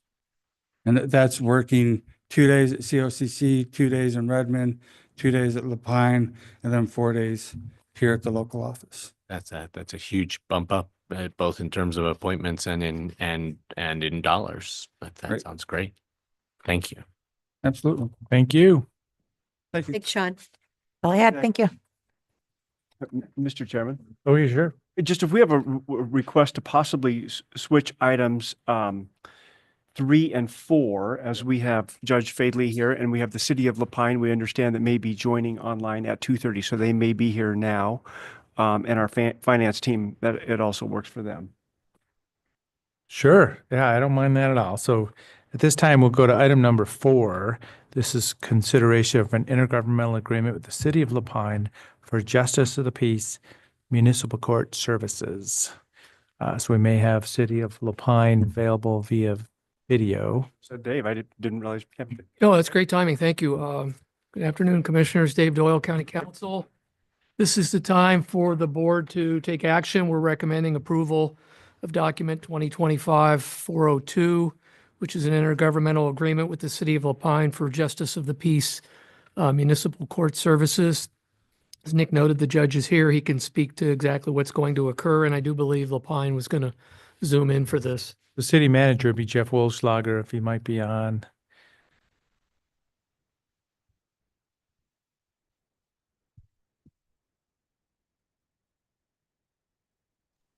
Great.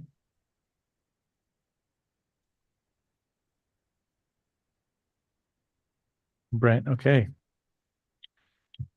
Sorry, can you folks hear me?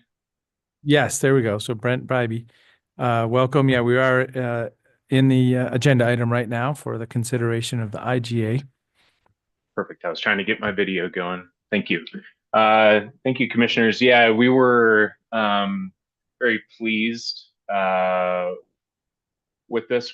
We've been currently trying to beef up our enforcement procedures with the city, which now, thanks to this agreement, would include enforcement of any development code violations. So I don't have too much further to say. I do appreciate the coordination with County Council on this. And if you folks have any questions about our program and or anything related to the agreement, I'm happy to answer them. Great. We have Judge Fadley here too, so he'd be the representing the court. Justice Court has intergovernmental agreements to serve as the municipal court for the city of Sisters and the city of Redmond. So this is modeled on that. This agreement is different in that our court will only be handling planning code violations, at least to start, and see how that goes. Instead of the whole gambit of city code and ordinance violations. But we'll do it when we go out there on our every other month trip.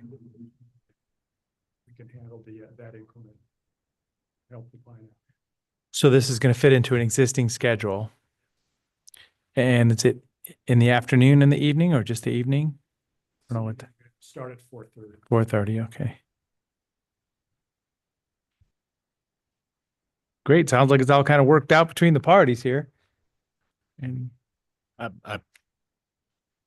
Brent, do you didn't want to say anything else from the city's perspective about this? No, I'm very excited that County Council is supportive of it. We've really been working on, especially as a newer city, just trying to get things in place and our programs supported, and this further supports our enforcement procedures. We are going to be working on updating our enforcement code as well, most likely to match those procedures of Sisters, just so that everything is kind of clear for the court in terms of how things are processed. So no, nothing further to say. I would appreciate you folks hearing this, and yeah. So how many cases would you assume that you might be having in this kind of an arrangement? So a lot of times, I will say we're fairly successful in getting folks to compliance without having to go to fines or hearings.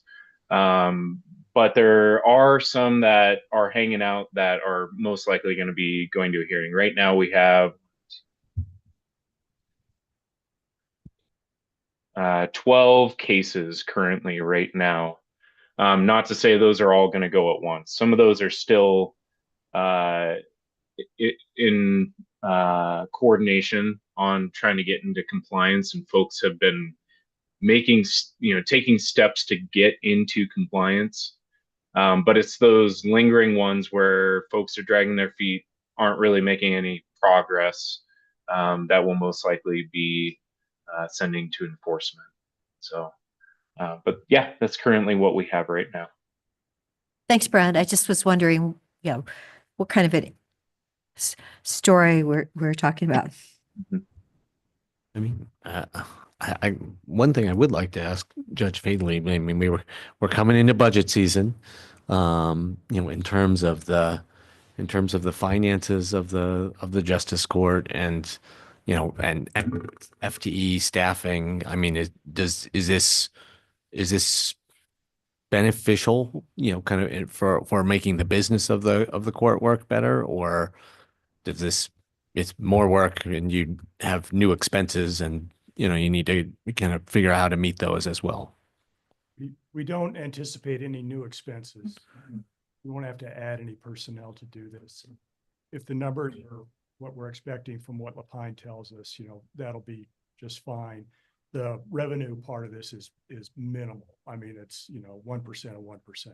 It's not going to make any difference in our overall budget situation. Okay. Well, as long as there aren't big impacts. No, it's just something that, it's a good thing to do. Handle it within our existing structure. And so if, Lapine's, happy to help out if we can. Great. Thank you. Is there a motion? Yes, so move approval of document number 2025-0402, an intergovernmental agreement with the City of Lapine for Justice of the Peace Municipal Court Services. Second. Any other discussion?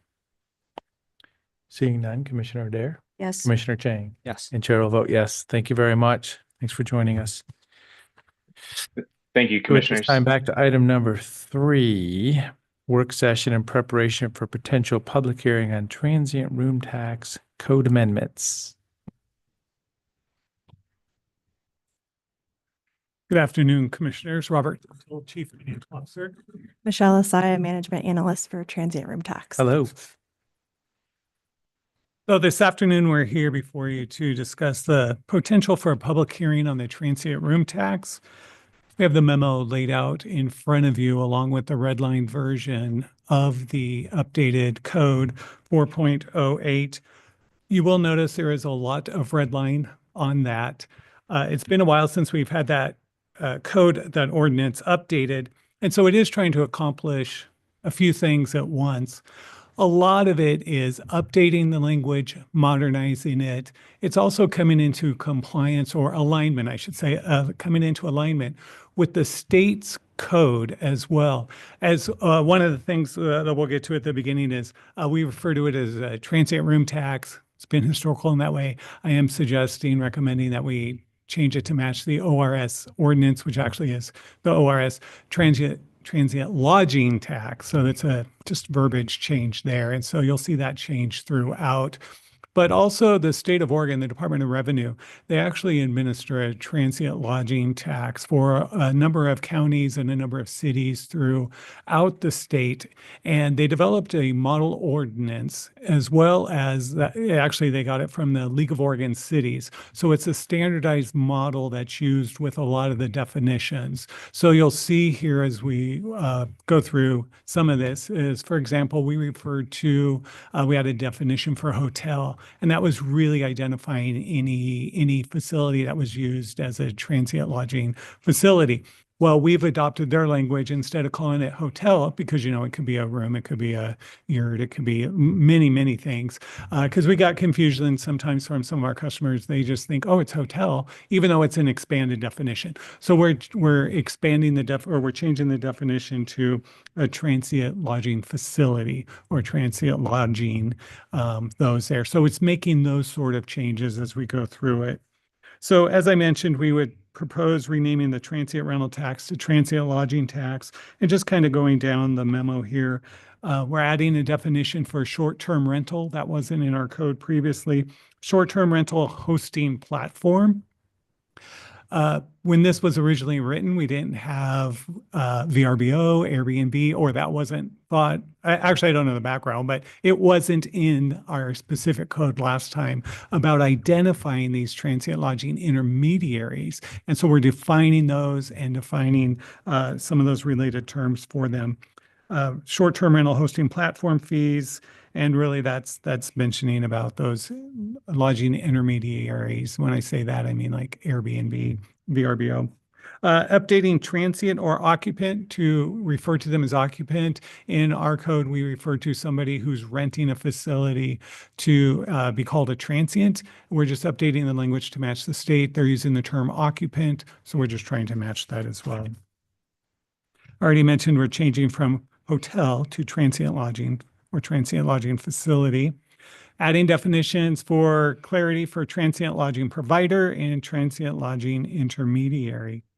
So a lot of that is cleanup in a lot of those forms. One item, the first item, it's number 3 on the memo where I listed, that is new that we are proposing, and we'd like to hear from the commissioners as well.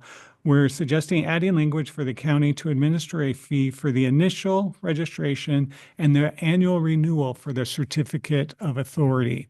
Right now, there is no charge for having that annual certificate of authority, which enables them to collect the tax. That's what the certificate of authority is for. Also, we're updating the definition of short-term rental from 30 days or less to less than 30 days. So it's off by 1 day, and that's to be in alignment with the state as well. You remember, anyone that pays a county tax, they also have to pay a state tax. So that's what we're trying to align the definitions of rent and also what's eligible. So this does change it by 1 day for us, but most short-term rentals they're not staying. The number that are between 29 and 30 is really, pretty insignificant between that 1 day difference there as well. And then we are removing the exclusion of recreation fees from the definition of rent, as these fees are mandatory, and the transient lodging or transient room tax does have mandatory fees included in the calculation of rent. And that's also to be consistent with the state. And then again, when a provider is turning in their monthly or quarterly tax, they calculate it for the county and they calculate it to the state. And this way, both of them will be calculated on the same terms included in the definitions. So that's happening now, where they're getting 2 different kind of rate percentage calculations, state and county? We don't know what they're reporting to the state. Oh, okay, so we don't have that Yes, they information. should- Yeah. should be. 1.5% to the state and then the 8% to the county. But it could be, calculated, If they include it in a rent or. for the mandatory fees. And actually the intermediaries, Airbnb, VRBO, they already are including the recreation fee in the calculation of the tax, because if it's not broken out and it's just included in the rate, they don't have the breakdown. So it's just naturally included for them already for those facilities that have a recreation fee that is included in the fee already. So with that, I'll open it up to the board for questions, or if you want to walk through any of these specific areas. And again, what we're proposing, if the board does decide to move forward on all or any of these particular recommended changes here, we'd come back in a couple of weeks, we'd put forward an agenda item by Wednesday for a May 21st first hearing, and then there would be a second hearing. We'd schedule at least 2 weeks after that, which could be 4th. And then technically, and the ordinance would be effective 90 days after that. However, that would be September 2nd if we stuck to the timeline. We would prefer to start this at the beginning of a month and beginning of a quarter. So it would be September 1st, which is shy 1 day. So we would request an emergency or an effective date prior to the 90 days. It would be day 89, just so it would start at the first reporting period. Guys are really into your numbers, huh? That's right. It's a nice feeling. Can you remind me how many short-term rentals we have in the unincorporated county? It's a couple thousand, right? It's about 3,100. Yeah. 3,100. What kind of an initial registration fee and renewal fee are we talking about? We did not include the actual rate in the ordinance, because that way, once the ordinance is set, we wouldn't have to update the rate every time we go through. After this process, we actually would defer all the specifics of that into the next process, where if this got approved after the 2 public hearings and there was still the fee in there, then we would move to a process of coming before the board to have public hearing for the fee schedule. However, initial reviews as we're looking at, and this would be a discussion with the board as well, as how much we do charge. We were looking at an initial potentially $60 annual fee, and for the first initial fee could be $120. That still doesn't capture the actual cost of service. And this would be the discussion we'd have with the board during the fee schedule portion of this. If we are trying to capture the actual cost of service, the rate would be higher. But we'll come back with that information during the fee schedule process if the board does approve this going forward after the 2 public hearings for this ordinance change. And how would that apply to would that apply to a hotel as well as? That would be one registration. Okay. So even if it's a hotel with 80 rooms. Not per room, it would be for the entire facility. Okay. And that's how it works now with issuing the certificate of authority. We'll issue it for the full hotel. Yeah. Okay. Or individual property. Or individual property, correct. Yeah. Well, I'm supportive of having that fee in the code and that discussion. Yeah, I mean, right now there's a percentage calculation from TRT that's utilized to cover these costs.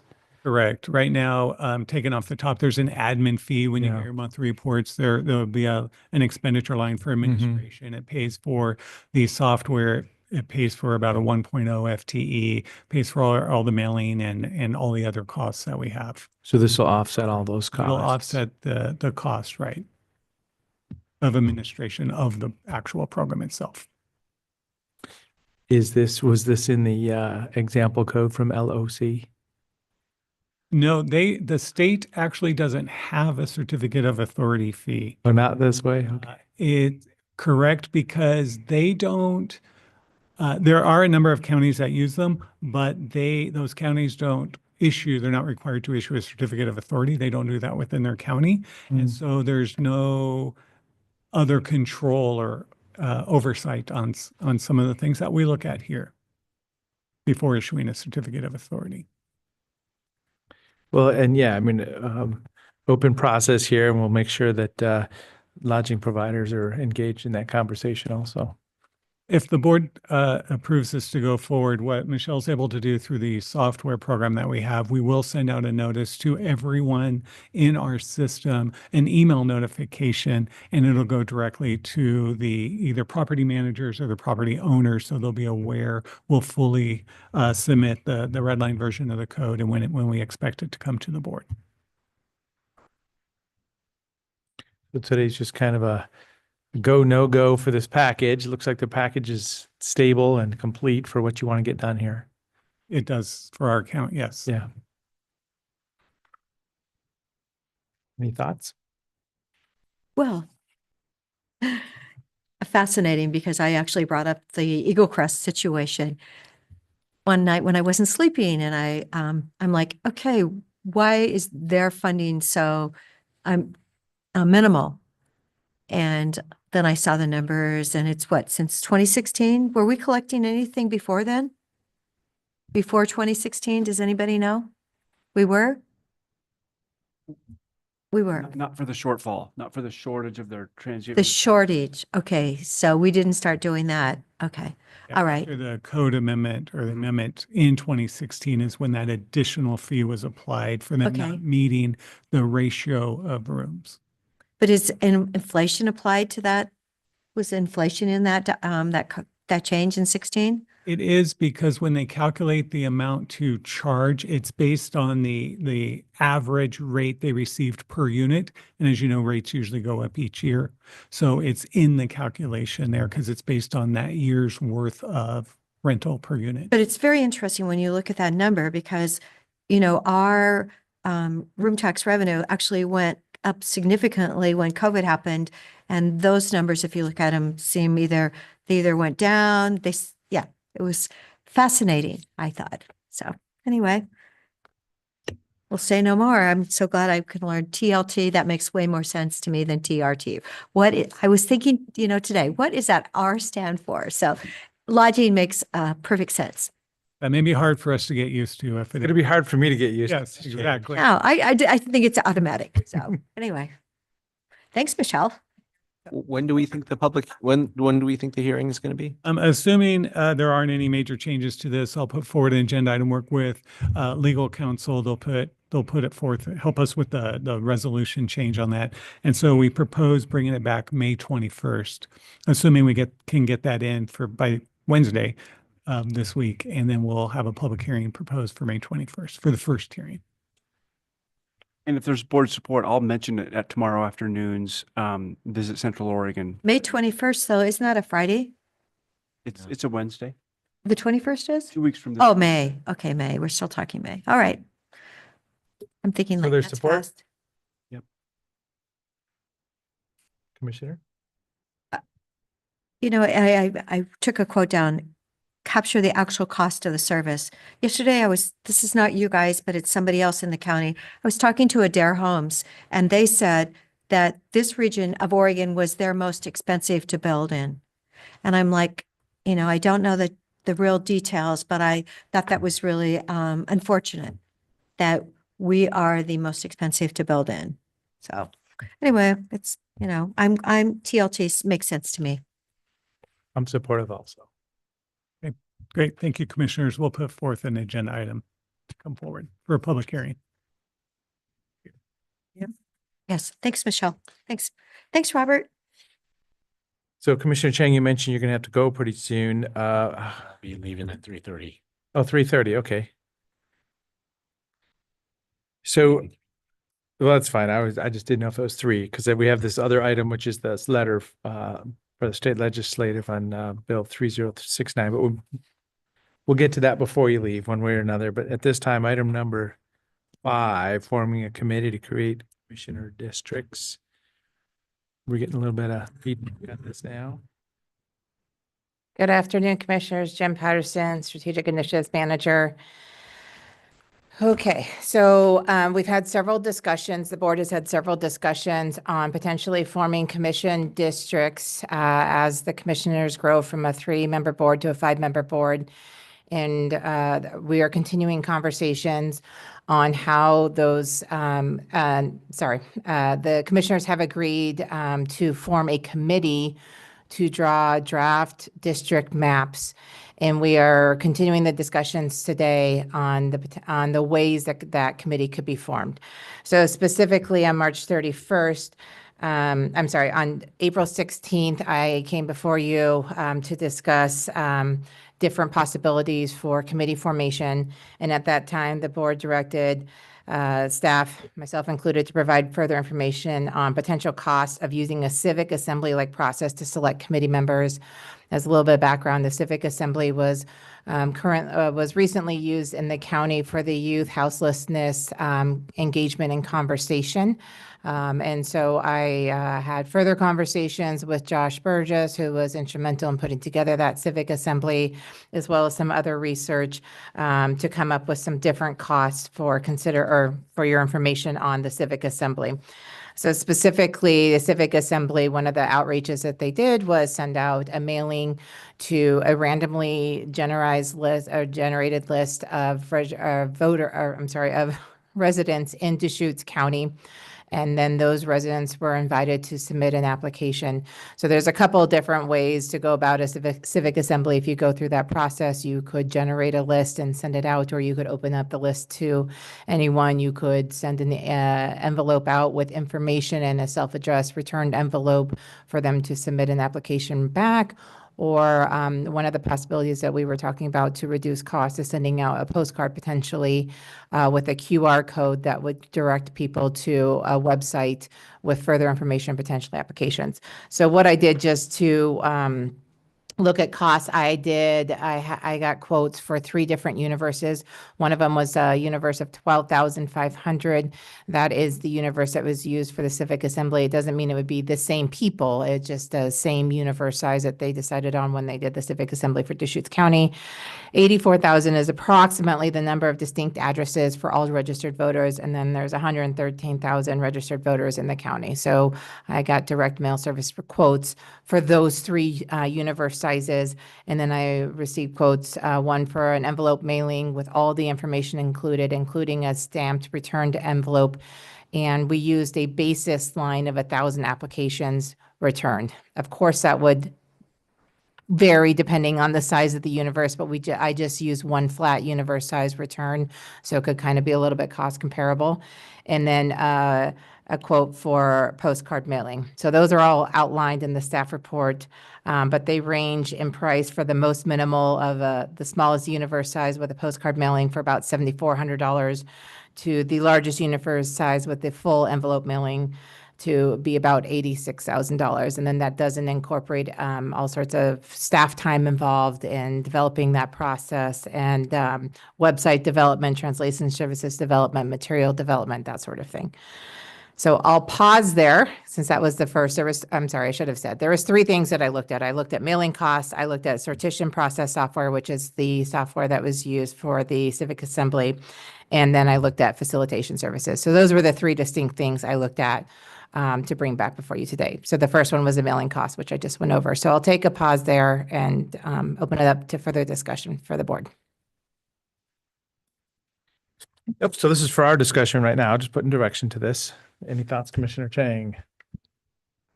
Well, our goal is to come up with maps that are fair and make sense. We're trying to find a committee to do that.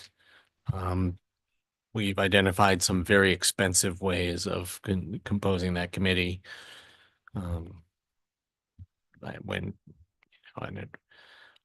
Just spending money on it is not necessarily the only way to come up with a fair and balanced committee. So I don't necessarily see these kinds of investments being necessary. I do think that it occurred to me as I was reading through the staff memo that having someone having good facilitation for this group is going to be really important, and that is going to cost us money, regardless of the whole process of finding the people. So if we don't, I would rather spend money on on facilitation and try to figure out a cheaper way of coming up with a fair and balanced committee than spend a lot of money on the sortition process. According to what I'm looking at, it looks like we have like maybe 130,000 voters. Where did the 113 get on this? I will check my data on that. I'm looking at Deschutes.org, and I had to go down to page 200 or 383, but countywide law enforcement district is 130,725. One quick moment. I have that. In the last meeting, I used the updated accounts from Steve Dennison that were pulled in April. So let me just pull that up really quick. I thought it was getting up to like 150, but that Yeah, I did too. I thought it was more than even 130. 160,000. Yeah, so I think So it's quite possible that I used the wrong amount on that. Yeah, I don't know where 113 came from. But It's also possible that this is just the addresses. It's sorry, I got the number wrong. It's 163,000. I see where I pulled the 113 from. It was one Senate district, so I just must have when I sent it to the direct mail services. So my apologies on that. So that cost would go up. That would go up quite a bit from there. we Yeah. passed 150, that's for sure. Isn't that amazing? I know. I was thinking like, I don't know where we got that number, but I have a feeling it's not right. But the 84,000 of unique registered mailing addresses is about accurate. Is an approximate from the clerk's office, That's like 2 people at each address. which makes sense. Yeah. Yes. Thank you for pointing that out. Any thoughts on kind of Make it process? simple and spending hundreds of thousands of dollars. I don't think it's necessary. I'm sure that we did it last time. So invest in facilitation, Yes.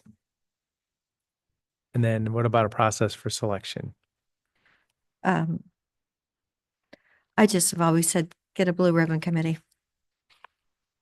So anybody that's got a blue ribbon at 4-H recently?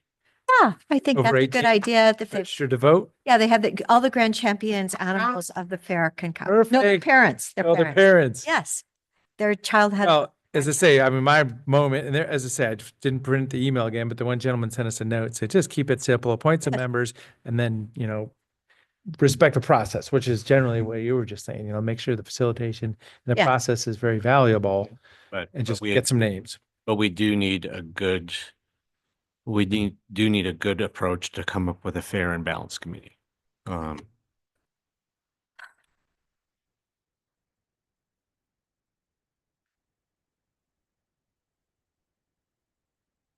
How about 3 appointments by each of us? That's 9, right? Sure. Observing the kinds of appointments that these commissioners make to some bodies. Yeah, I don't necessarily think that that's a way to come up with a fair and balanced committee. So how about Commissioner Dare has 2, I have 2, and you have 3. Is that fair? I would rather put the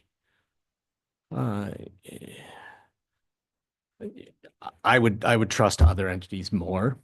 Well, thank you for that vote of confidence. It is fascinating. 7 years I've been working on this job, trying to be as fair for our citizens as possible. And I do like your compromise, Commissioner DeBonne, 2 and 2 and 3. And that's, I just, it's always interesting. Some people will love the situation and they realize that, look at what was done before. I don't want more than the. Isn't that either interesting? one of you. Both of us. I don't support want, that I idea. don't want more than either one of you. I just want other people to be involved in selecting the committee members. Well, it is just the 3 of us as elected officials. We are elected countywide. So I don't know that there's going to be common ground I mean, there's on a who we're whole, gonna. there's a whole lot of potential options, Okay. getting cities involved, getting Put something on commissioners paper involved. for us and see if we want. It's all here. Here's, I Oh, mean, so I what do you want can't us to think of, pick? I can't think of any options for people to be involved in the selection of the committee members that's not already in this Okay, well, memo. I'm just talking about a different formula than 3 and 3 and 3 or 2 and 2 and 3 or whatever. I mean, it would be pretty weird actually for me to get 3 and for the 2 of you to each only get 2. But I think that's really, I think what is unusual is that because it ends up, Tony's in Lapine, I live out between Sisters and Redmond, and you're right here in Bend. And I really want those residents that live out of the cities to be recognized. And I would definitely want one of my appointments to be from the country. And I know everyone's going to take this responsibility incredibly seriously because it's going to be impactful for the next 100 years, 200 years, whatever. Anyway, so, I think 2 and 2 and 3 is fine. Yeah, well, I'm not going to vote to support them. Oh, That's the way you want, like, if you want to vote to support that, the 2 of you, and that's the process we use, then, well, my only choice is to put forward 3 names, but I would much rather see cities involved. I would much rather see, some of our state legislators involved. And that's just my opinion. Well, so as I say, if we did 2, 2 and 3, I could do City of Lapine, somebody that lives in the urban growth boundary, somebody that lives outside, southern Deschutes County. So that'd be Sun River or Sun River area. So that'd be easy for me to be able to come up with names there. And as I say, this will be a public process, public meeting. People can, advocate or give input to every one of these people that are sitting at the seat. So I don't have a whole lot of stress about that.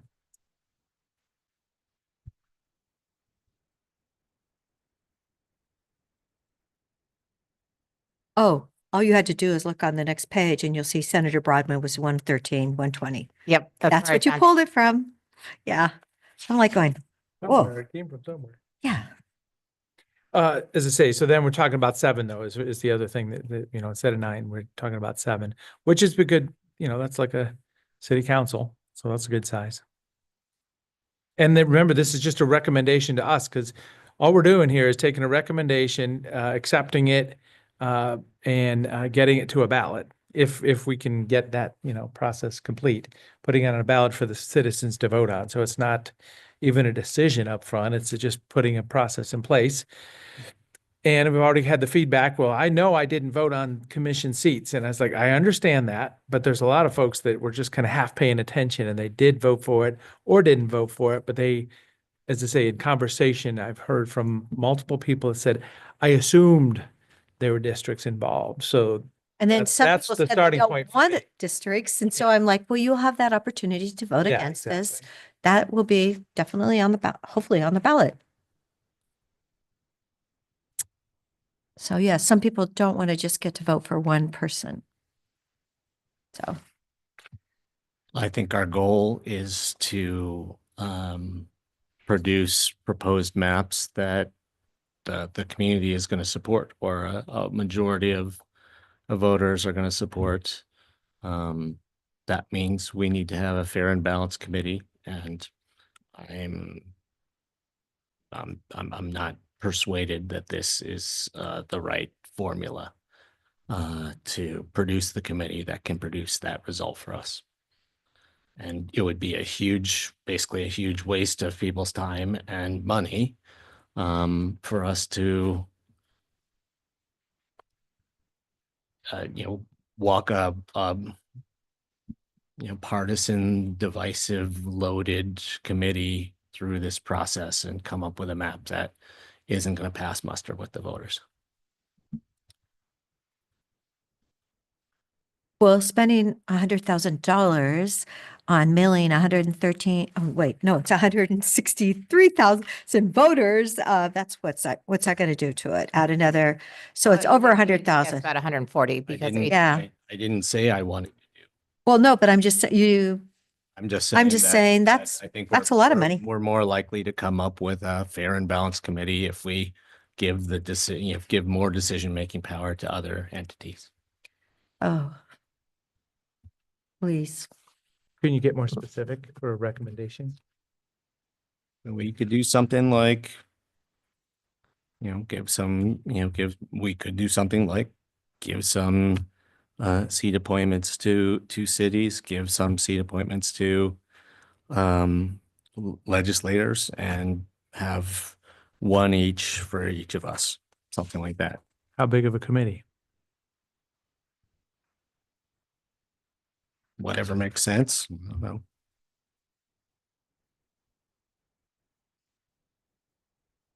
Well, remember, well, If you want to give each of the small cities one whole seat, then you would want to give the bigger cities a couple of, more because of the amount of the population that they represent. I think the state legislators, we can see here the percent of the voting population that each of them represents, and we could work this proportionally like that as well. I mean, I'm motivated to do either 3 each or 2, 2, and 3.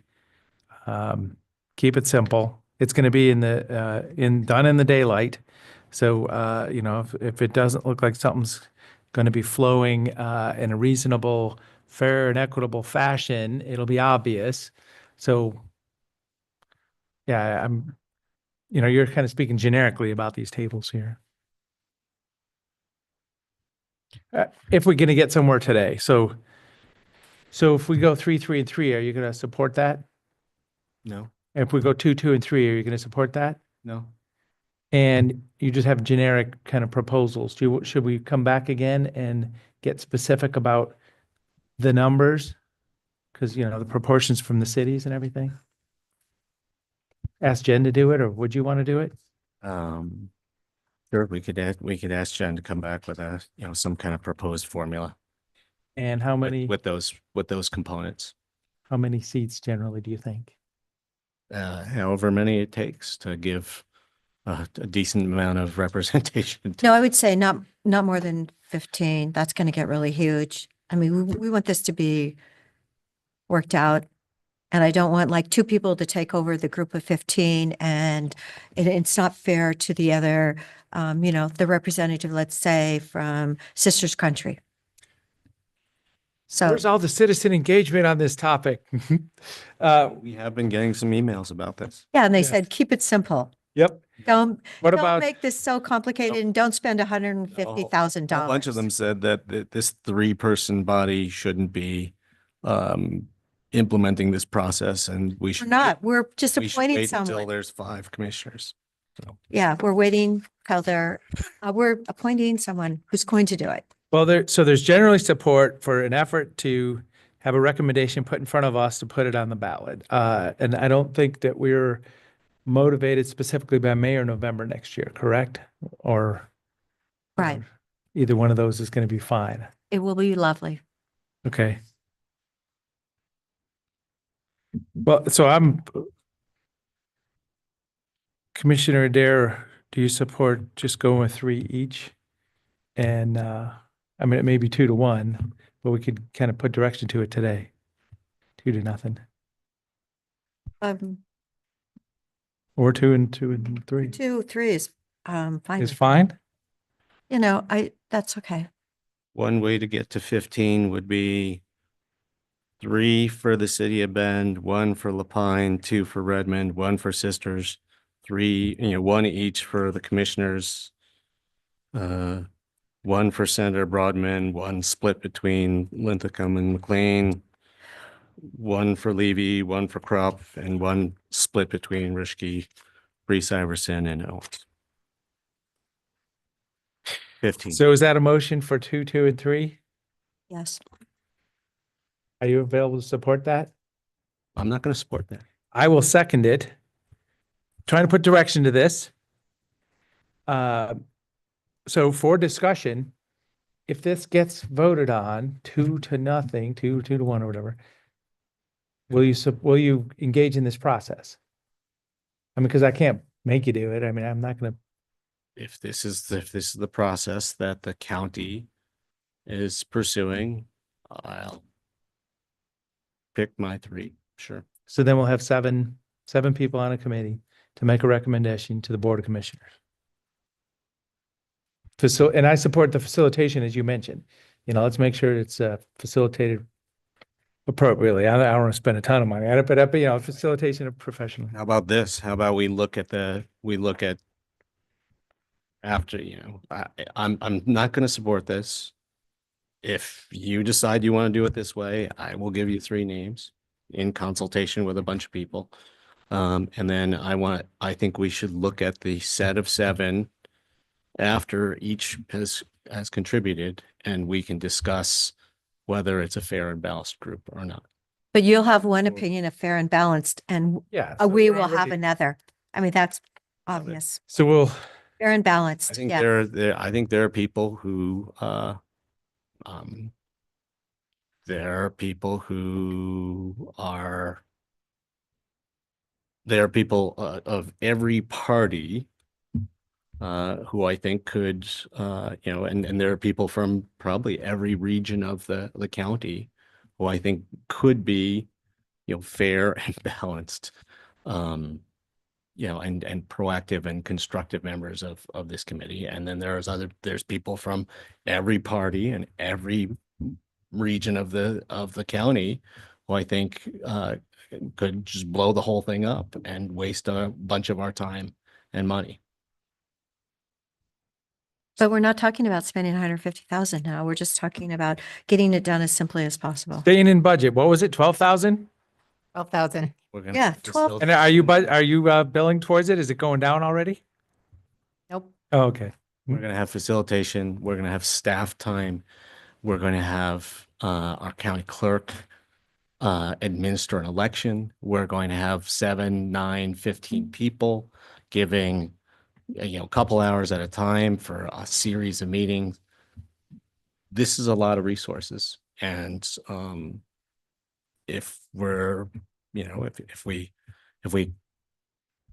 find good people to make up this committee, then it could be a productive process. And if we Okay. don't, then it'll be a waste of time. So you're going to be able to tell us who's a good person, who's not a good person? I think we should have some discussions about the nominees when there's a set of 7 in front of us. So, okay. Nick, did you have something? I thought it looked like you might have been. No, all I was going to say is the 12,000 Okay, budget is just, Yeah. it's a placeholder budget. It does not include staff time. Not a problem. We were thinking about rental fees, possibly some facilitation. We recognize the number may increase and we'll make that budget work Well, towards preferences. We'll see what we can do. Okay. So there's been a motion and a second and good discussion. Thank you. I mean, this is a tricky one. It's only done, once when you go to 5 like this, and who knew it'd be happening like this. So at this time, call for the vote, Commissioner Adair. Yeah. Commissioner Yes. Chang. No. And Chair will vote yes. I want to thank you for your participation in this. We're going to have 2, 2, and 3, and we're going to get to a 7-person committee. Names to be provided. I don't, we'll look for a date in the next couple of weeks or something. Yeah, just in consideration of time, I'll come back before you to discuss timeline and next steps forward. Yeah, great. Thank you so much. Anything else for that item? Not, Commissioners, not for that item, but I think I'm pulling the agenda back up, which I have. Yeah, we have one more agenda item, number One 6. more agenda item, and I know that Commissioner Chang needs to leave, and we have a timely letter, and maybe it's on the Yeah. next agenda. It is not. I wanted to jump that agenda item for a different 3069? letter. Yeah. And we have DV online also to, Great. Yeah, let's go ahead and do that. So I'm going to drop this off, but I also have a second letter behind the letter. So I have 2 letters, Okay. but 3069 is the first one up. And I got a copy of the one from one of them. Is it this one? Yeah, there's been a very slight change. So this is the most of it. Okay. Change the word concern to consideration. Ah. Okay, I see. And then the other letter is referring to the Pacific Course Blueprint South Transmission Line. Okay, so for first up, we have a letter for consideration that was drafted. So sorry, it's for HB 3069. This is a bill that is actively being worked, including a table session with AOC tomorrow, which is why we have a little bit of time is of the essence on this one. This bill was discussed extensively during Friday's legislative update meeting, but it's to, I believe I'm going to paraphrase this correctly, but DV step in here is to consolidate community justice grants. And there was a discussion. So DV drafted this original letter with input from DA Gunnels and Holly Harris with behavioral health. So it's kind of cross-departmental impacts here. And there is, so trying to get this letter before they have their discussion tomorrow. Additionally, I wanted the commissioners to know that the staff that I just mentioned, including DA Gunnels and Rep Crop, are going to get on a call on Friday morning also to work this a little bit more with the considerations that the county is looking for. So the first step would be the letter, and then the kind of the work session call with Rep Crop that's taking place at 8 a.m. immediately following the legislative update meeting on Friday morning. So with that, I'll turn it over to DV to explain the technicalities of the letter, as she is the expert on this. Thank you, Jen. Good afternoon, Commissioners. DV Holcomb, Director of Community Justice, for the record. If you have that letter in front of you, it's relatively straightforward. I think there are 6 areas of question or consideration that we are requesting the Committee on Addiction and Community Safety response take prior to moving forward, particularly the -1 amendment of 3069. Those things are listed there. I don't think there's anything new here that we didn't talk about Friday, but actually, Commissioner Chang, were you on that call on Friday? Was not. Okay, so let me just quickly go through them. I know you're on a time crunch as well. This is a bill to consolidate all the grants that the Criminal Justice Commission currently administers, as well as one more that is currently administered by the Department of Corrections. So they do these grants, they're separate grant streams, different agencies within the county apply for each. That's why Behavioral Health, Holly Harris, elected DA Gunnels, they also get one of those streams of funding, and parole and probation. So that's kind of why we're all working together. Currently, they're quite separate processes, applications. You all see before you each of those entities at slightly different times coming to ask for permission to apply or for permission to, accept grants and such. CJC wants to have one application period, one application time that I believe still would maintain these specific streamlined programs in terms of the population that they're serving or the outcomes that they're looking for, but they would all happen at once. And you kind of check the box, which of the 7 are wanted and how much you're requesting. So there are some good things. Sorry, Commissioner Adair, do you have a question? I was just trying to tell Jan Chairs was spelled wrong. No, thank you. I didn't want to bug you. I'm so sorry. That's all right. No, that's important. So yeah, there's in concept, I think the letter says in concept, we appreciate efficiencies. We appreciate streamlining. We appreciate some of the language in the amendment related to kind of making what outcomes we're seeking with these investments much more clear and streamlined as well. That all makes sense. But the areas that we have concerns or questions on are you see before you. So administrative burden there is lightened for the CJC, the state entity, but is not going to be any less burdensome for us. The administrative cost allowance decrease that is in this bill is a real concern, given especially the additional emphasis on program outcomes and measurement and coordination and collaboration that we'd have to do.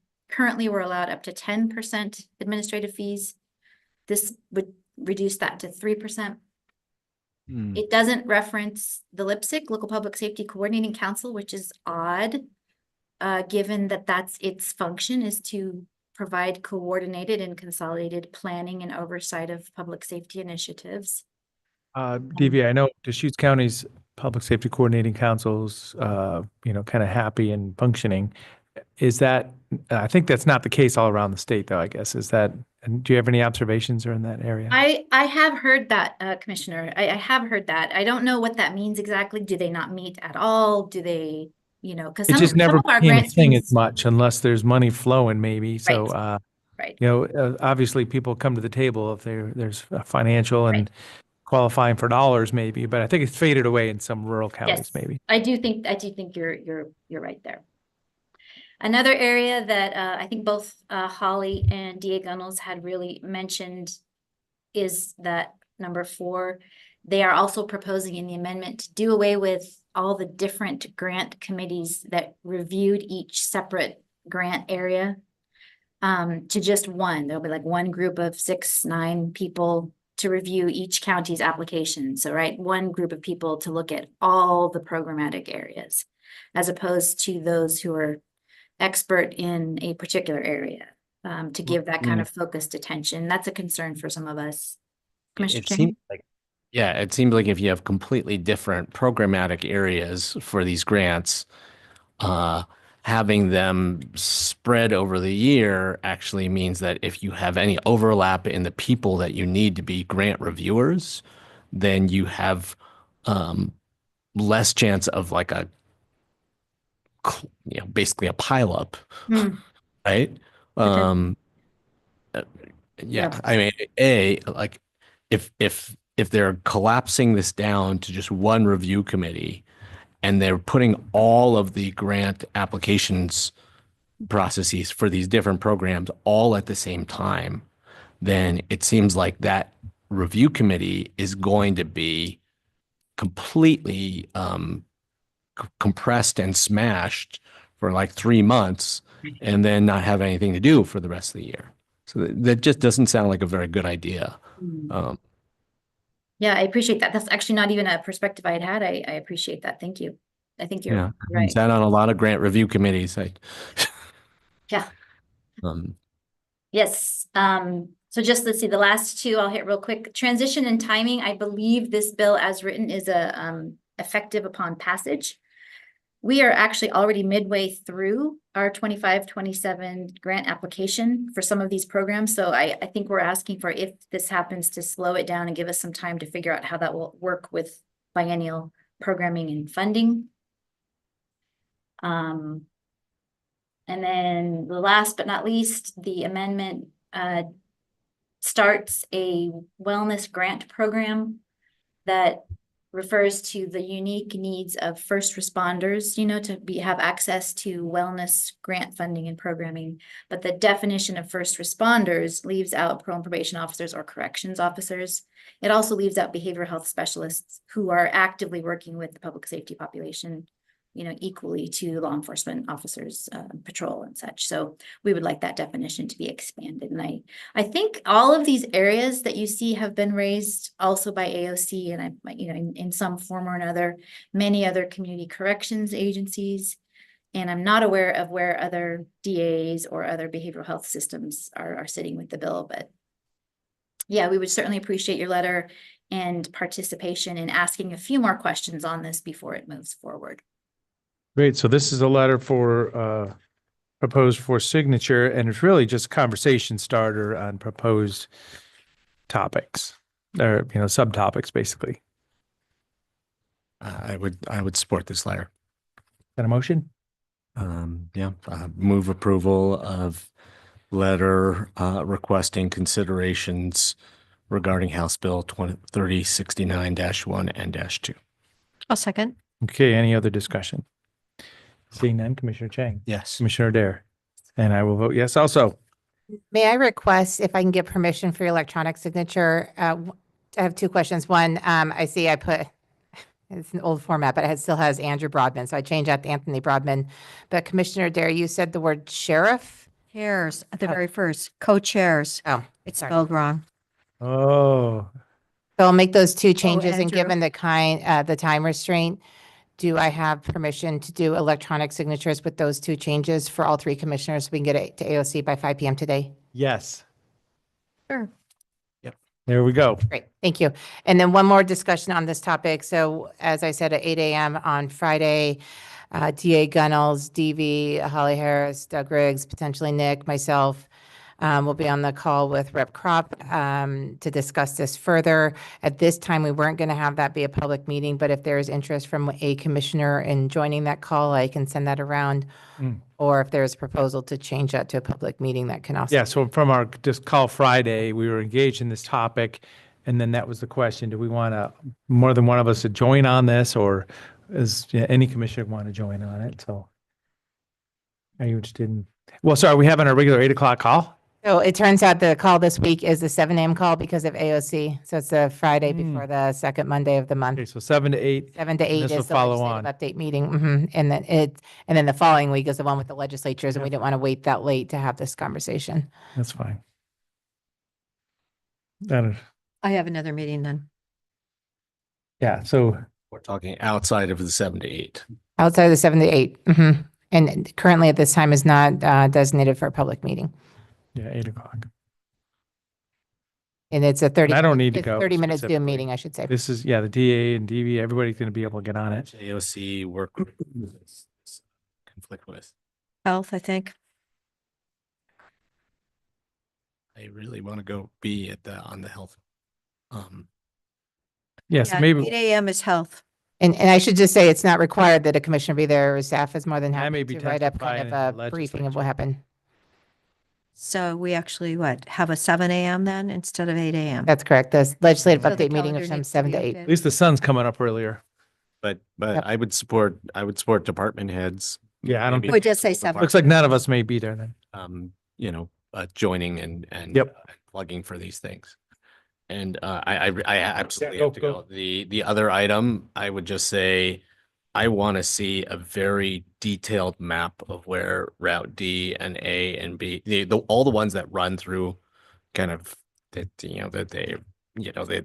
populated areas of Deschutes County. I want to see what neighborhoods they run through, what property owners they would be disturbing before I express any preference for one route or the other, because Route D uses an existing transmission corridor once it gets to Prineville, but there's I have no idea where that runs east-west from Redmond to Prineville.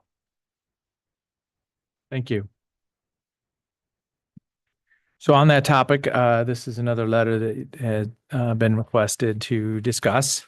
So support for a specific route, Route D for Pacific Coast Blueprint South Transmission Line from the Board of Commissioners as input to Pacific Power. How about that for an introduction? That was great, better than I could have done. Oh, boy. Yeah, this is circulated on my desk. This letter was taken, it's very close to a copy of the Crook County letter that they provided to We us. never want to do that. They're always ahead of us. Well, so Okay. yeah, Commissioner Dare, thoughts? Um, yes, it's very interesting. Challenging. Yeah, we need more power, don't we? But this is not going to be for years, so, Do you support saying we'd like Route D specifically? yeah, well, as preferred, yes. So I've been telling folks, I don't know what the specific route's going to be proposed. Hesitant to, get real strong on any specific route because we don't know. I always think of big solar plays in northern Lake County or geothermal on the side of Newberry. I mean, there's reasons this route might end up going one way or another. Obviously, it sounds like there's a need for a big transformer lot or whatever you call it, a big access point. And then this is a redundant route. Remember, I did ask when we had the update that fact that is the power going north or south? And he's like, well, it can go both ways. It's basically a balancing line. So, I mean, I don't mind saying, yeah, Route D is preferred for the reason of staying away from residential on the east side of the Bend area. Utilizing existing corridors, Yeah. so, oh my gosh, yes. But as I said, I don't know. I mean, this may be right before it gets interesting. Taking and I support this. Do we need a motion? If we want to send this letter as is, I'm not sure of the origin of the request of this letter, so I don't know the time sensitivity there. I don't know if Brenda. I know has I further asked detail. I asked for it. So if you wanted to send. Okay. So if you want to sign a letter with just the two of your signatures on there, it didn't sound like Commissioner Chang was indicating support this time without further information. Right. We could do that, or I could provide further information somewhere from the maps that he's requesting. So I'll leave it up to you if you, I'm not sure what the proper decision here is.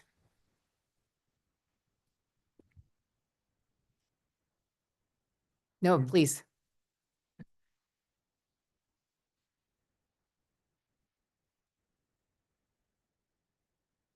Right, there's time. Okay, great. Yes. Yeah, okay, so makes sense. we'll approve a letter. It may evolve from the version that was handed in front of us. If the version changes, I'll have to bring it back before you. If you approve the letter as is and Commissioner Chang approves the letter as is, and we'll do all three. So I'll work through internal emails with Commissioner Chang for the additional information that he's looking for. Okay. Great, thank you. That's all I had. So did we vote or we're gonna vote or Oh, sorry. Yeah. did you want to make a motion? So move signing the letter regarding D.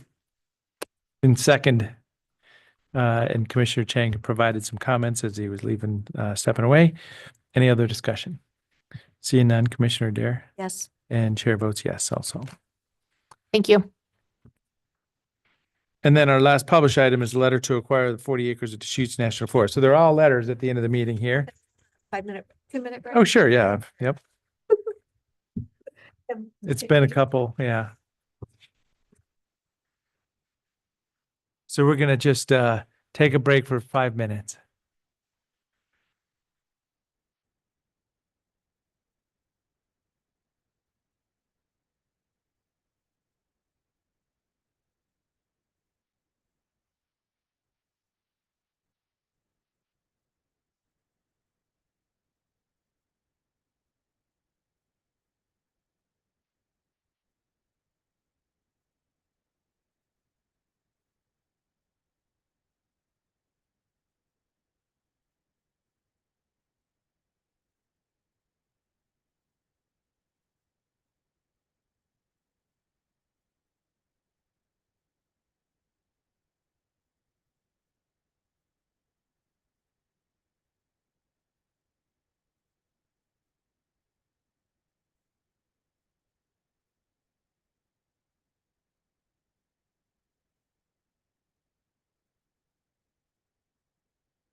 Okay, we are back. This is item number 6, letter of support to acquire 40 acres of Deschutes National Forest located southeast of Lapine. So we did hear a comment this morning from, It's actually this afternoon. yep. We started at 1 o'clock today. It just feels like a Wednesday being down here. Did to everyone. And as I say, and we know this is no laughing matter for, some folks in this industry. I've done a lot of homework on this. The big boys are buying each other out. Knife River bought High Desert Aggregate recently. Spring Butte Rock is a smaller operation, and they're just supplying the materials themselves. Vic Russell Construction is co-located with this property. When Mr. Russell sat in front of us on last week and Wednesday, is expecting to have access somehow to this rock, but I do acknowledge that it would be a federal transfer to Deschutes County for either mineral or full property rights to be sold in a free market. So just making sure everybody's on the same page here. Also, just understanding that, we paved the whole Cascade Lakes Highway. The Deschutes County Road Department, on contract with the federal government. So just having these resources out there. So even if we're doing like the Redmond Airport took so much asphalt to get their big X in the middle of it. They said it was enough asphalt to pave from here to Madras when they did that. So even if the supply is there, having the capacity in the short paving season with the next facility, getting the asphalt hot, mixing up rocks and getting it on the road. So there's just a lot of valuable opportunities for multiple providers. And this could be 3 to 5 years from now if things fall in place. And this is really carried by Cliff Bentz. This isn't even our thing. It's just, do we support it or not? So after doing community outreach, talking to folks in Lapine area, I absolutely support Spring Butte Rock. Al Shirk is got an up and coming operation and generally supportive of this already. Again, I conclude that I'll support this letter.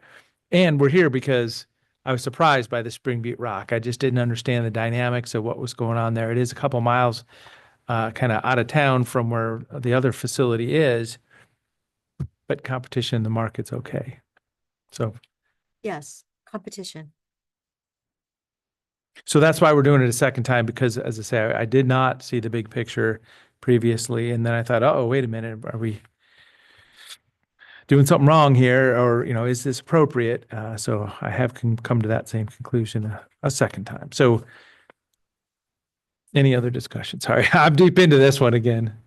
Well, I honestly didn't say anything the first time. I just kind of let you talk about it. Yeah. Competition is always good. So, and 40 acres from the federal government. Oh, geez. What an enormous percentage not. So yeah, I think it's fine. Would you make a motion or you want me? Okay, so I move that we sign the letter for letter of support to acquire the 40 acres from Deschutes National Forest located southeast of Lapine. And I will second it. So acknowledging that this is the second time, a little bit of overhead on this one, but this is a letter of support to the Congressman Bentz's office to proceed with this request. So calling for the vote, Commissioner Adair. Yes. And Chair will vote yes. Thank you. Couple other items. I've got a couple things. Tonight's a Business Oregon event, so I'll be going attending that at the River House, is my understanding. And then also I'm going to drive early tomorrow to get to Salem to be involved with this State Interoperability Executive Council, which is public safety, communications, and 911. So I'll be there, and then, as I say, tomorrow night, and then I'll be online Wednesday morning. Any other items, Nick, that you? Anything else, Commissioner? Yes. Didn't Oregon just aren't they losing Geldwin? They left 10 years ago. They went to the Carolinas. I'm not sure south or north, and now they just announced. Yeah, they're Oregon. You're going to Business Oregon tonight. Well, you might tell them that we need to actually be more business friendly in this state. It's embarrassing that we're losing. We are losing business people right and left. So, yeah, there are a lot of jobs in that I'll neighborhood. go with a message. Yeah. Well, we do have JELD-WEN here in Central Oregon. In fact, Matt Earl has connections to that because he said he used to, or he has, provide employees for them for many years. So I'm looking forward. I said, oh, I want to get in there and meet them and promote and make sure that everybody understands, because they're taking that soft white pine from Gilcrest and making doors and windows. Jack pine and ponderosa pine is not good for structural wood like 2x4s and 2x6s, but it is doors and window wood. So it is very important that we have JELD-WEN here. I had a kitchen cabinet all pine, so I love that salt. There you go. Yeah, no, yes, amazing. Anything else? Not that I could see. Seeing none, meeting adjourned. Oh, we do not. Should be Wednesday. Okay. Dates got crisscrossed.